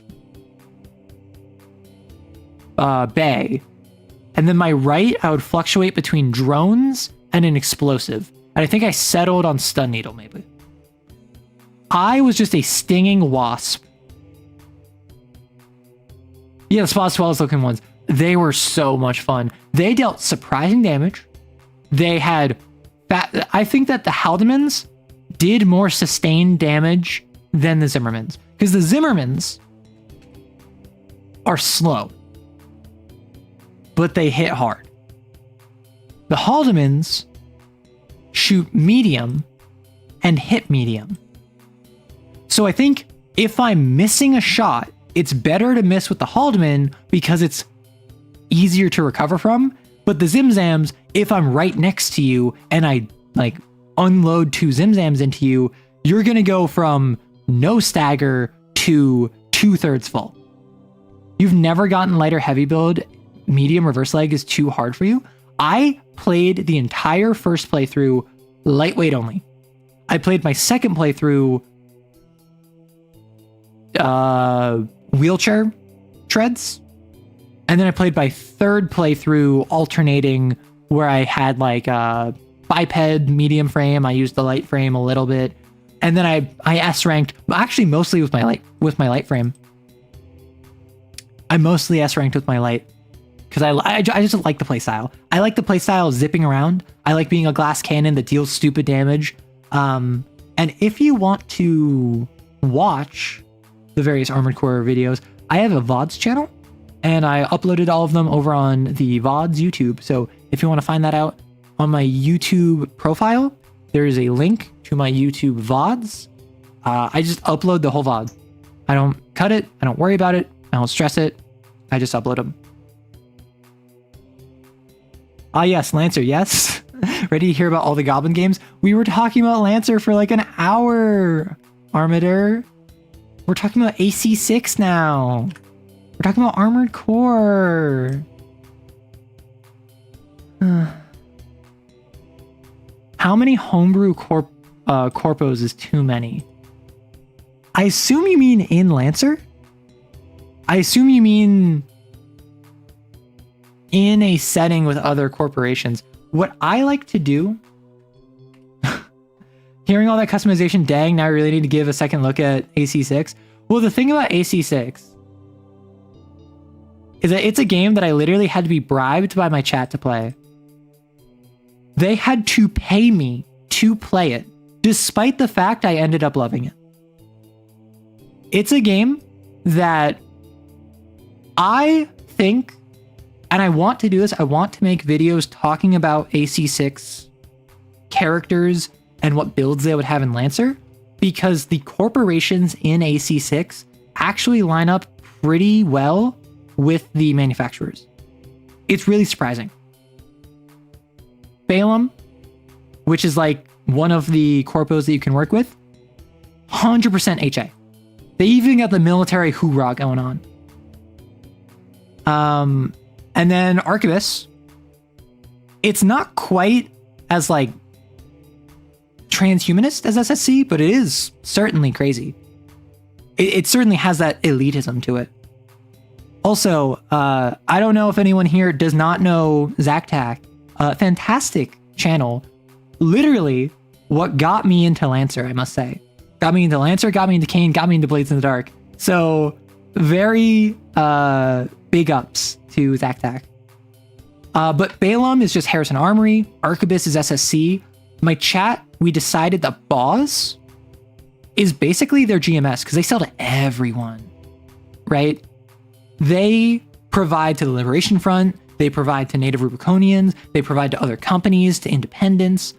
The issue that we ran into is, what do you do with Horus and who is IPSN? And we had the distinction that initially, oh my gosh, my voice, the Liberation Front kind of fit Horus armed insurgents. But then we decided the Institute was Horus. That's what it was. The Institute is Horus. And then IPSN, we ended up saying that vibes-wise, the Liberation Front, actually, because of how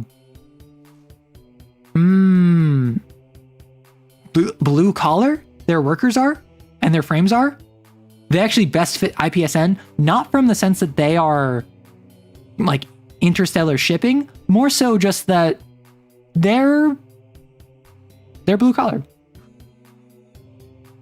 Zactac got me into Lancer for his nice semi-short summaries for the mechs. No, funny enough, the first video that got me into Lancer was his Horus video. And in response to that, hey, Paper. Dude, did Zactac get all of us into Lancer? Yeah. Oh, then there's Dragon Kid, of course. You weren't sure this would still be going? Well, Wolf, I tend to go for 4 to 5 hours on YouTube because I'm just yapping, but I've gone upwards of 8 hours. Dragon Kid got you? Bro. Okay. Dragon Kid is someone who I have yet to get really into. Funny enough, actually, I think it's Lopez Family Channel is another one. Yeah. I discovered Zactac through his manga Gothica Malagothica, his Magna Gothica Malagas. I don't know why I read that manga. Discovered his Lancer videos, and I basically immediately bought the book. I mean, so with that, I got interested in it. I then proceeded to get the Tom Bloom, what's it called? He did a sale where he gave Kane and Magna Gothica for free. And I managed to grab both of them. I immediately got into Kane, started making Kane content, had a bunch of Kane videos. I have yet to read Magna Gothica. Okay, so that's the thing, Spectre. You can't call Dragon Kid's videos that. I need to like get into that space. I need to unseat Dragon Kid because my whole brand is being stupid. My whole brand is being silly. Oh yeah, and for those of you who don't know, like the reason I brought up Zactac is because I saw him in chat. Like, I think he's a cool guy. So hey, how about we collab on a Lancer video coming? But yeah, so with the whole like Kane Magna Gothica series, then obviously with Games for Freaks, I got super into that once it went free. I went over the virtues at an initial pass, and I've gone back to them a couple times. And I still... The virtues is something that I can appreciate. I just don't know how best to implement, you know? There's a difference between silly and absurd. Okay, am I silly or am I absurd? And is Dragon Kid silly or absurd? Lopez is a good one. See, that's the thing. I actually saw a post on Reddit. This was like a couple months ago. And someone was just like, hey, here's like all of the channels that like got me into Lancer. And obviously they said like Zactac, they said Dragon Kid, they said Lopez, they said another one that I'm not forgetting, that I'm not remembering. And then everyone just, literally everyone in that thread was just talking about how, yeah, I got into, like Zactac got me in Lancer, Dragon Kid got me in Lancer, these people got me in Lancer. And then there was one comment. There was one tiny little comment that was just like, no arrow. And then the OP was just like, I have no idea who that is. I'm sorry. Which I found very funny. We're a bunch of silly little guys and gals and MBs. Exactly. Oh, is this where I'd be disrespectful? I'm like, hi, hello. Welcome, Zactac. But no, I really want... And this is just like, I don't have the workflow for this. I'm too busy. I think it would be interesting to go through Armored Core 6 and build them in Lancer, or at the very least, ascribe them Lancer frames.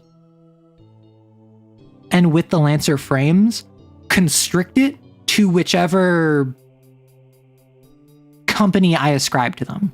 So for instance, making V2 Snail, I would only be able to use SSC frames. Even if a Horus frame might work better, I would be restrained to SSC.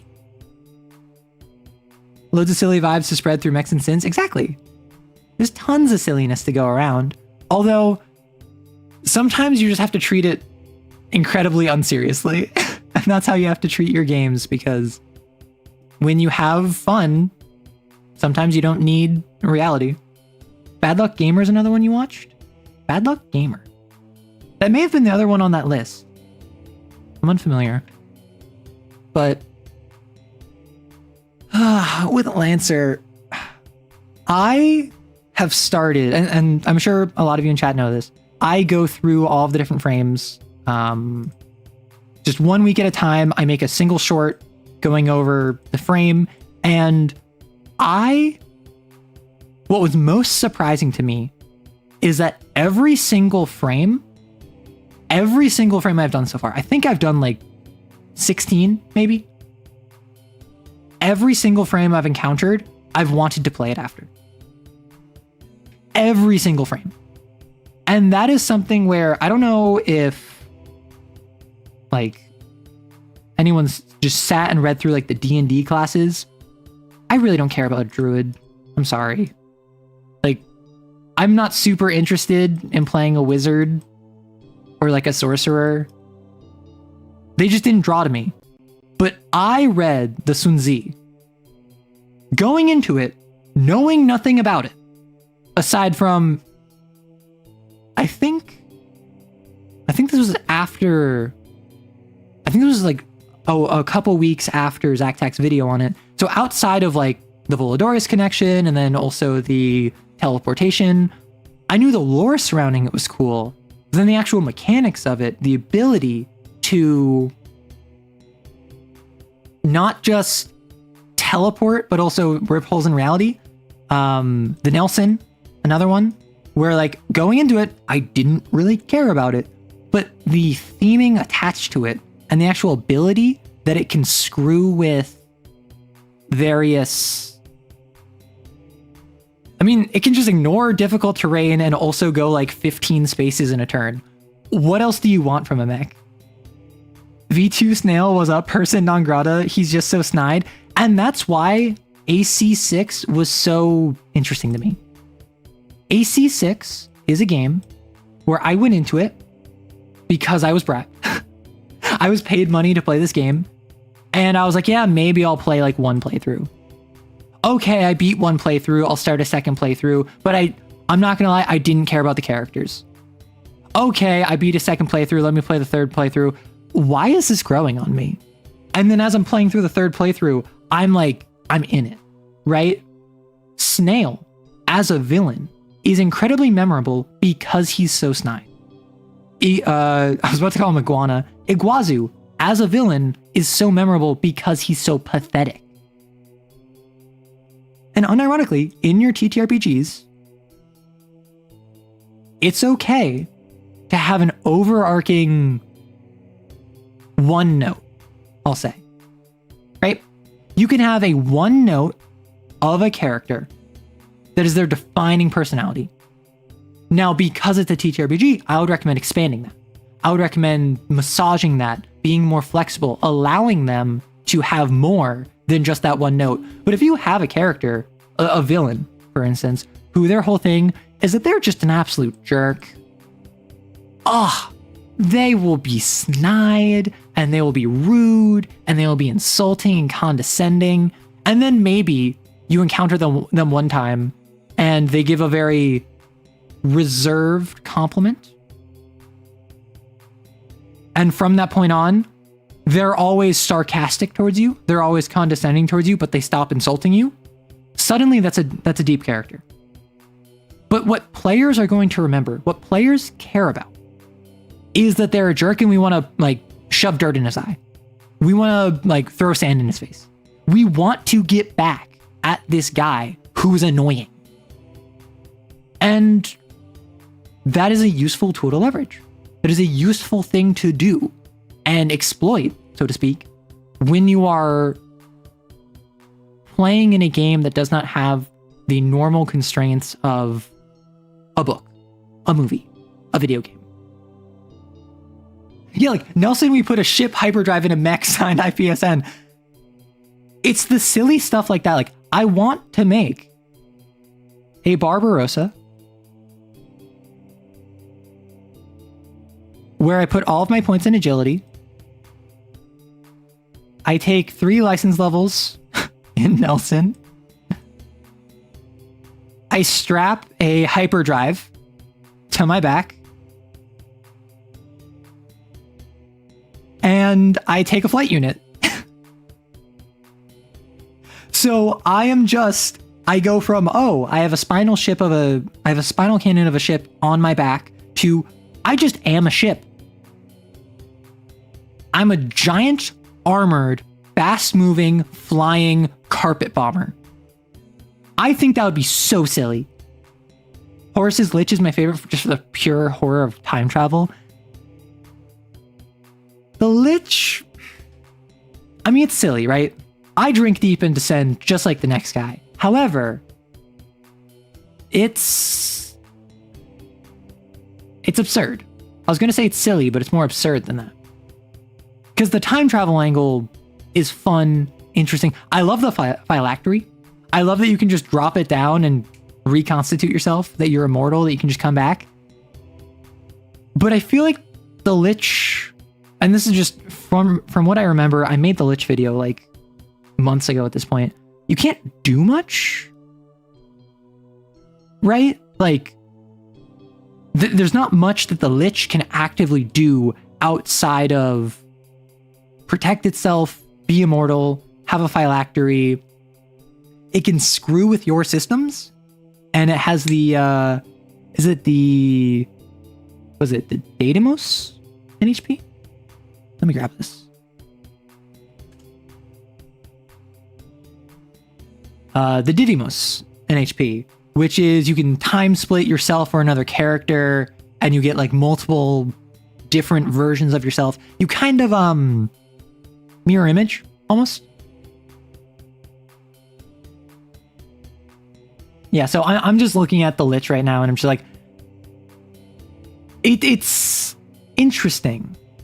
It interests me, but it isn't something that I am as driven to play as the Pegasus. Because the Pegasus is a noob trap. I get that. 1 AP damage generally will not change an encounter. However, it's funny. It's silly. It's absurd. So I love it, right? Lancer frames don't just have a gimmick, they have a gimmick and they make you feel cool using it. Exactly. Almost all Lancer frames are built around a gimmick, and the systems associated with it support that gimmick without being reliant on it. If I take LL and a Sherman, you best believe I'm gonna grab that Tachyon Lance and get that blowback behind me as I surround myself in enemies of the Godhead, right? Like, grab my Manticore, put a Tachyon Lance in it, AoE for days. That is what we do here. That is the goal that we have. All right, enjoy now. Also, hey, Theero.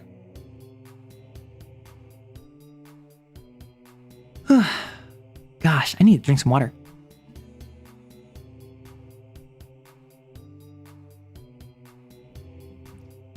And let's get a music change. This is a theme I made. The music that you hear in the background is actually a homebrew, I suppose, original piece that I made, inspired by the Idol. Let's put on the Ogre theme. Because when I was really into Kane, I made the unfortunate decision to make music, like BGM, based on them.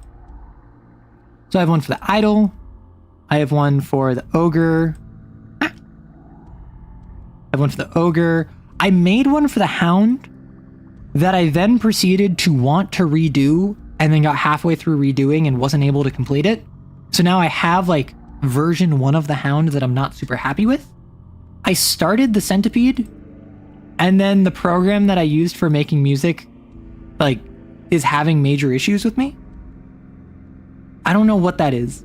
I don't know what the deal with that is. So that's why I have had the same BGM for the past like 8 months.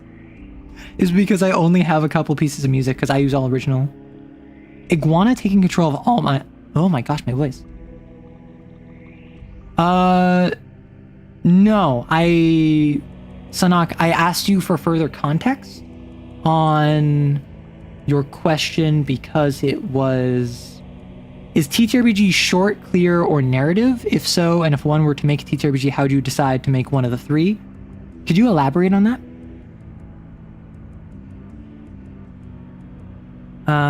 Yeah, Iguana taking control of All Mind was kind of a power move just so we could kill him again. Honestly, Iguana coming out of nowhere at the end of AC6, I was not expecting it. In any capacity. Like, Iguana Man malding so hard that he took over the AI supercomputer was shocking, but it also made me love him. Like, when I think of AC6, I get it. Oh, that is true. Yeah, I suppose spoilers. I've already played through the game on stream, so I apologize if anyone in chat has not played AC6. Just forget you saw anything. You don't know who the Iguana Man is. Watching the stream, I've got a few ideas where I could start my rebrand. I deleted all my old videos so people couldn't find my dead name. I appreciate that the stream is giving you ideas, although I'm concerned where those ideas come from. Does it come from mechs kissing? Because if so, I have concerns.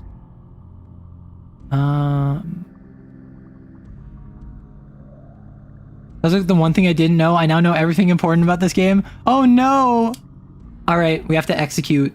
Lol, nah. I'm sorry. This is a no spoiler zone.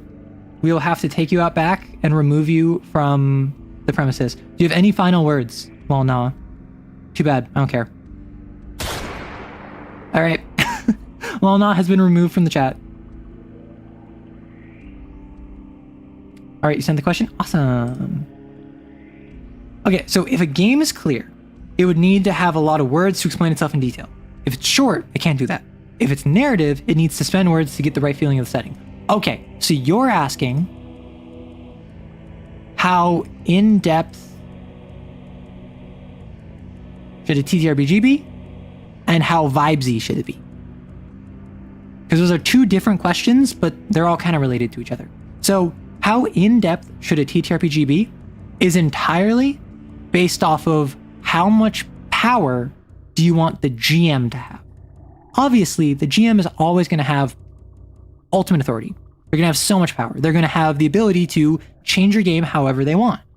But depending on how explicitly you portray the rules, that will change how much the GM will be encouraged to interpret the rules. For instance, Lancer is a system with NPC templates that the system is designed more like a war game than a TTRPG, where you are expected to keep it within the realms of that balance. If I was to make an NPC template and make an enemy that had no defined amount of hit points and was just gonna die when I thought it would be dramatically appropriate, that would not work within the confines of Lancer and a lot of the systems present. Further, a system like Vampire the Masquerade is a system where often you will get a power that just says you have perfect balance. You will get a power that says you can give a single phrase command to anyone you make eye contact with. That is a very different vibe and a very different level of complexity and robustness than Lancer. Neither is better or worse. Neither is superior. It is entirely your decision as the designer of, do you want this to be a game where as the GM you're expected to run it a certain way, or do you want it to be a game where you're comfortable with GMs doing wildly different things? Then, with the vibes, it's a matter of, do you want it to be objective or subjective? Triangle Agency, oh my gosh, Triangle Agency is a very vibes-heavy game where it is based off of supernatural bureaucracy and obsession with triangles and the number 3. So almost everything in the game revolves around supernatural entities, the number 3, or bureaucratic nonsense, up to and including how rules are written and presented. you will have rules presented to you in ways that are explicitly hard to parse through on purpose because it's to represent that bureaucratic atmosphere that you're stuck in game. And then on the opposite side of things, I think again, I'm going to go like Vampire the Masquerade. I'm going to go Vampire the Masquerade as an example of, or no, Vampire the Masquerade is more vibes heavy. I would say, yeah,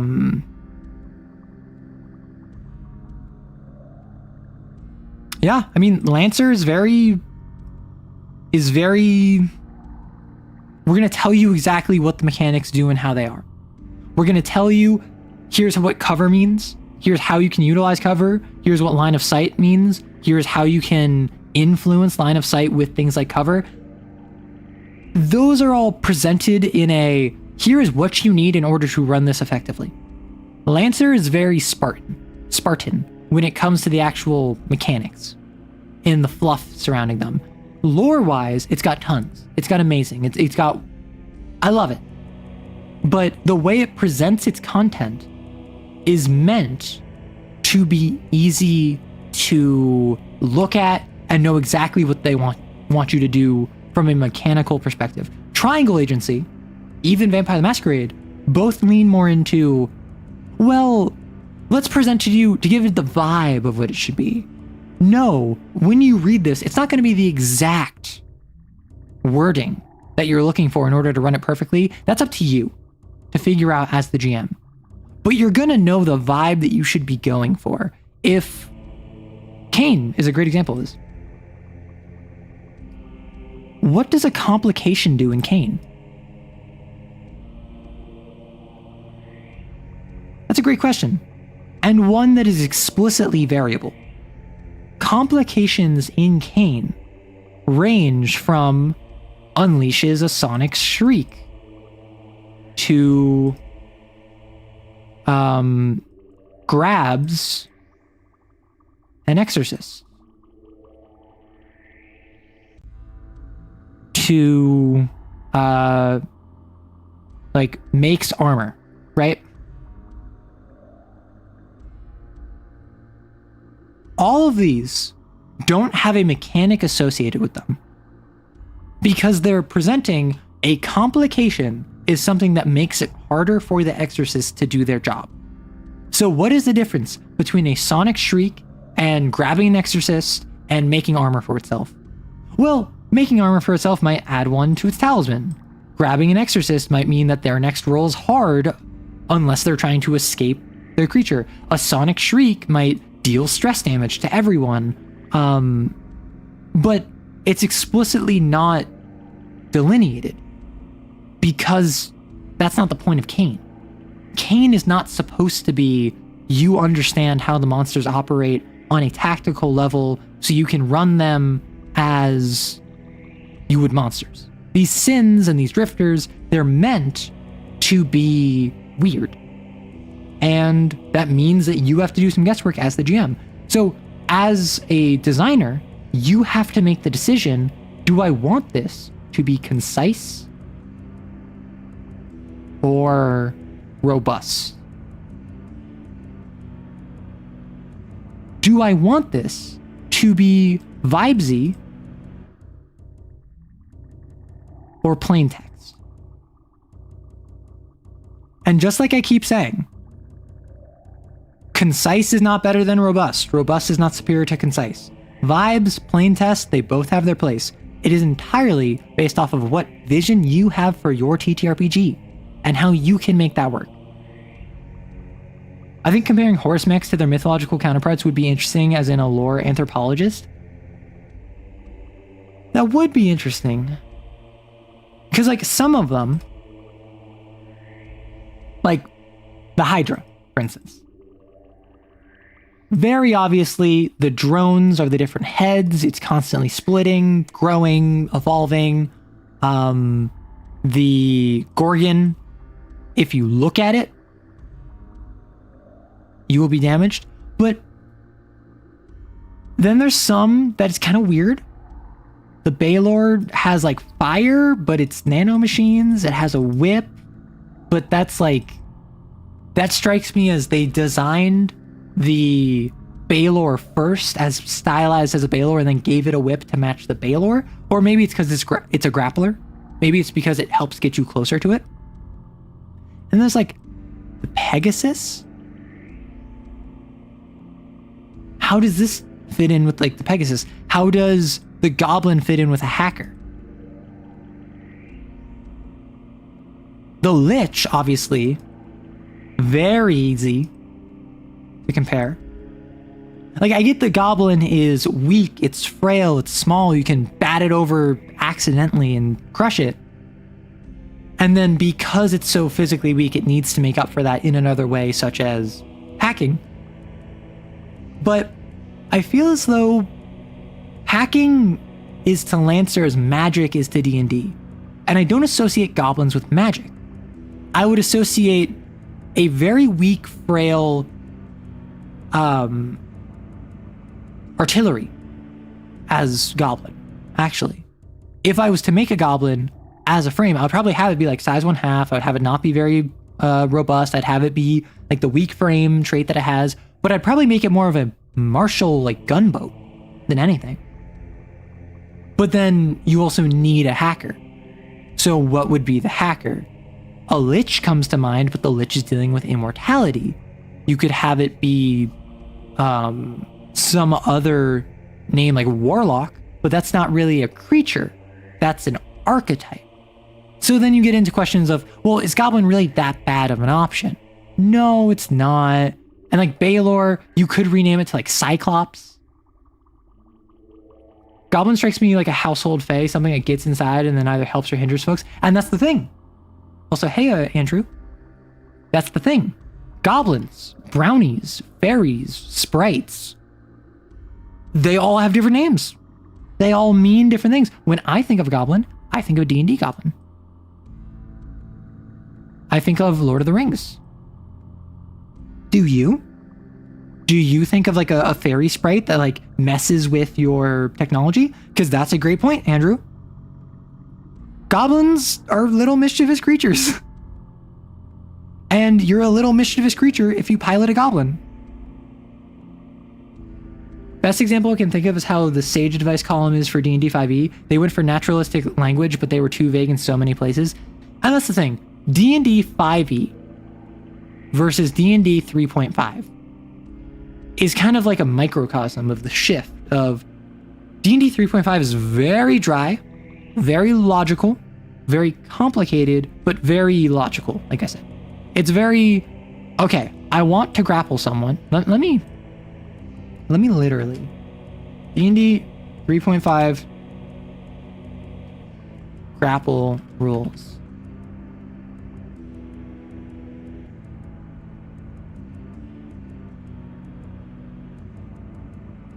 Let me just...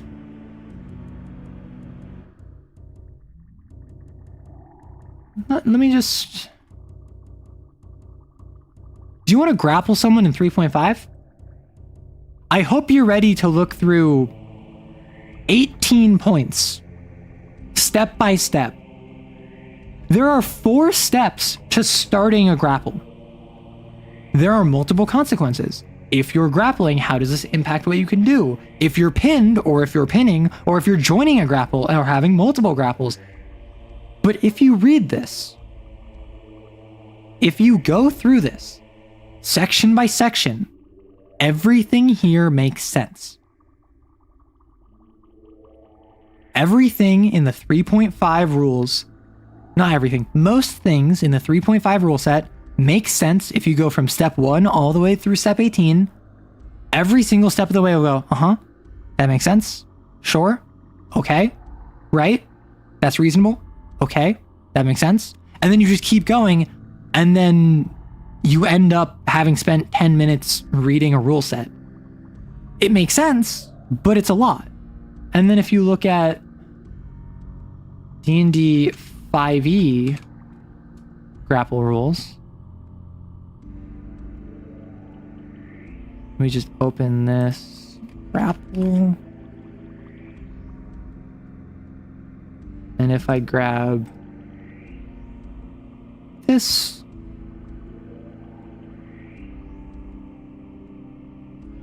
Well, so actually, do this. This is the entire grappling section, including shoving a creature from 5e. You make an attack with a special melee attack. If you can make multiple, it replaces one of them. They can't be more than one size larger than you. Contested athletics against contested athletics or acrobatics. And then you grapple them. They have the grappled condition. What does the grappled condition do? You can check that here. You can move with them by dragging them. You can shove them instead. This is the entire rule set. And again, neither is better or worse. It depends on what you're looking for from your game. It's just a lot of people don't want to have to sit through 3.5. They don't want to have to sit through parsing through 15 minutes of understanding the rule sets just to understand how they can grapple someone. Sometimes just making a contested check that then you can drag them and they're grappled is what you need. But that's not better or worse, is my point. Goodness gracious, it's been over 4 hours. I have stuff to do. So I think what I will do is I may actually call it here. Thank you so much for swinging by. I appreciate all the conversation. I appreciate everyone swinging by. I appreciate if you're watching the VOD, thank you so much. If you were here in chat, I appreciate it. But overall, I hope that you have a lovely day, a lovely night, a lovely evening, or a lovely morning. And if you are interested in the community, the Discord is open. You can find it on my profile on YouTube. And also, if you want to support the channel, you can either do that via membership or supers, or you can check out the Kickstarter linked in, I think, yesterday's short, which talks about a really cool TTRPG setting that a third-party publisher is making. They let me rob them as an advert. I don't think you need any other thing to convince you to support them. But anyway, thank you so much. Take care, and goodbye.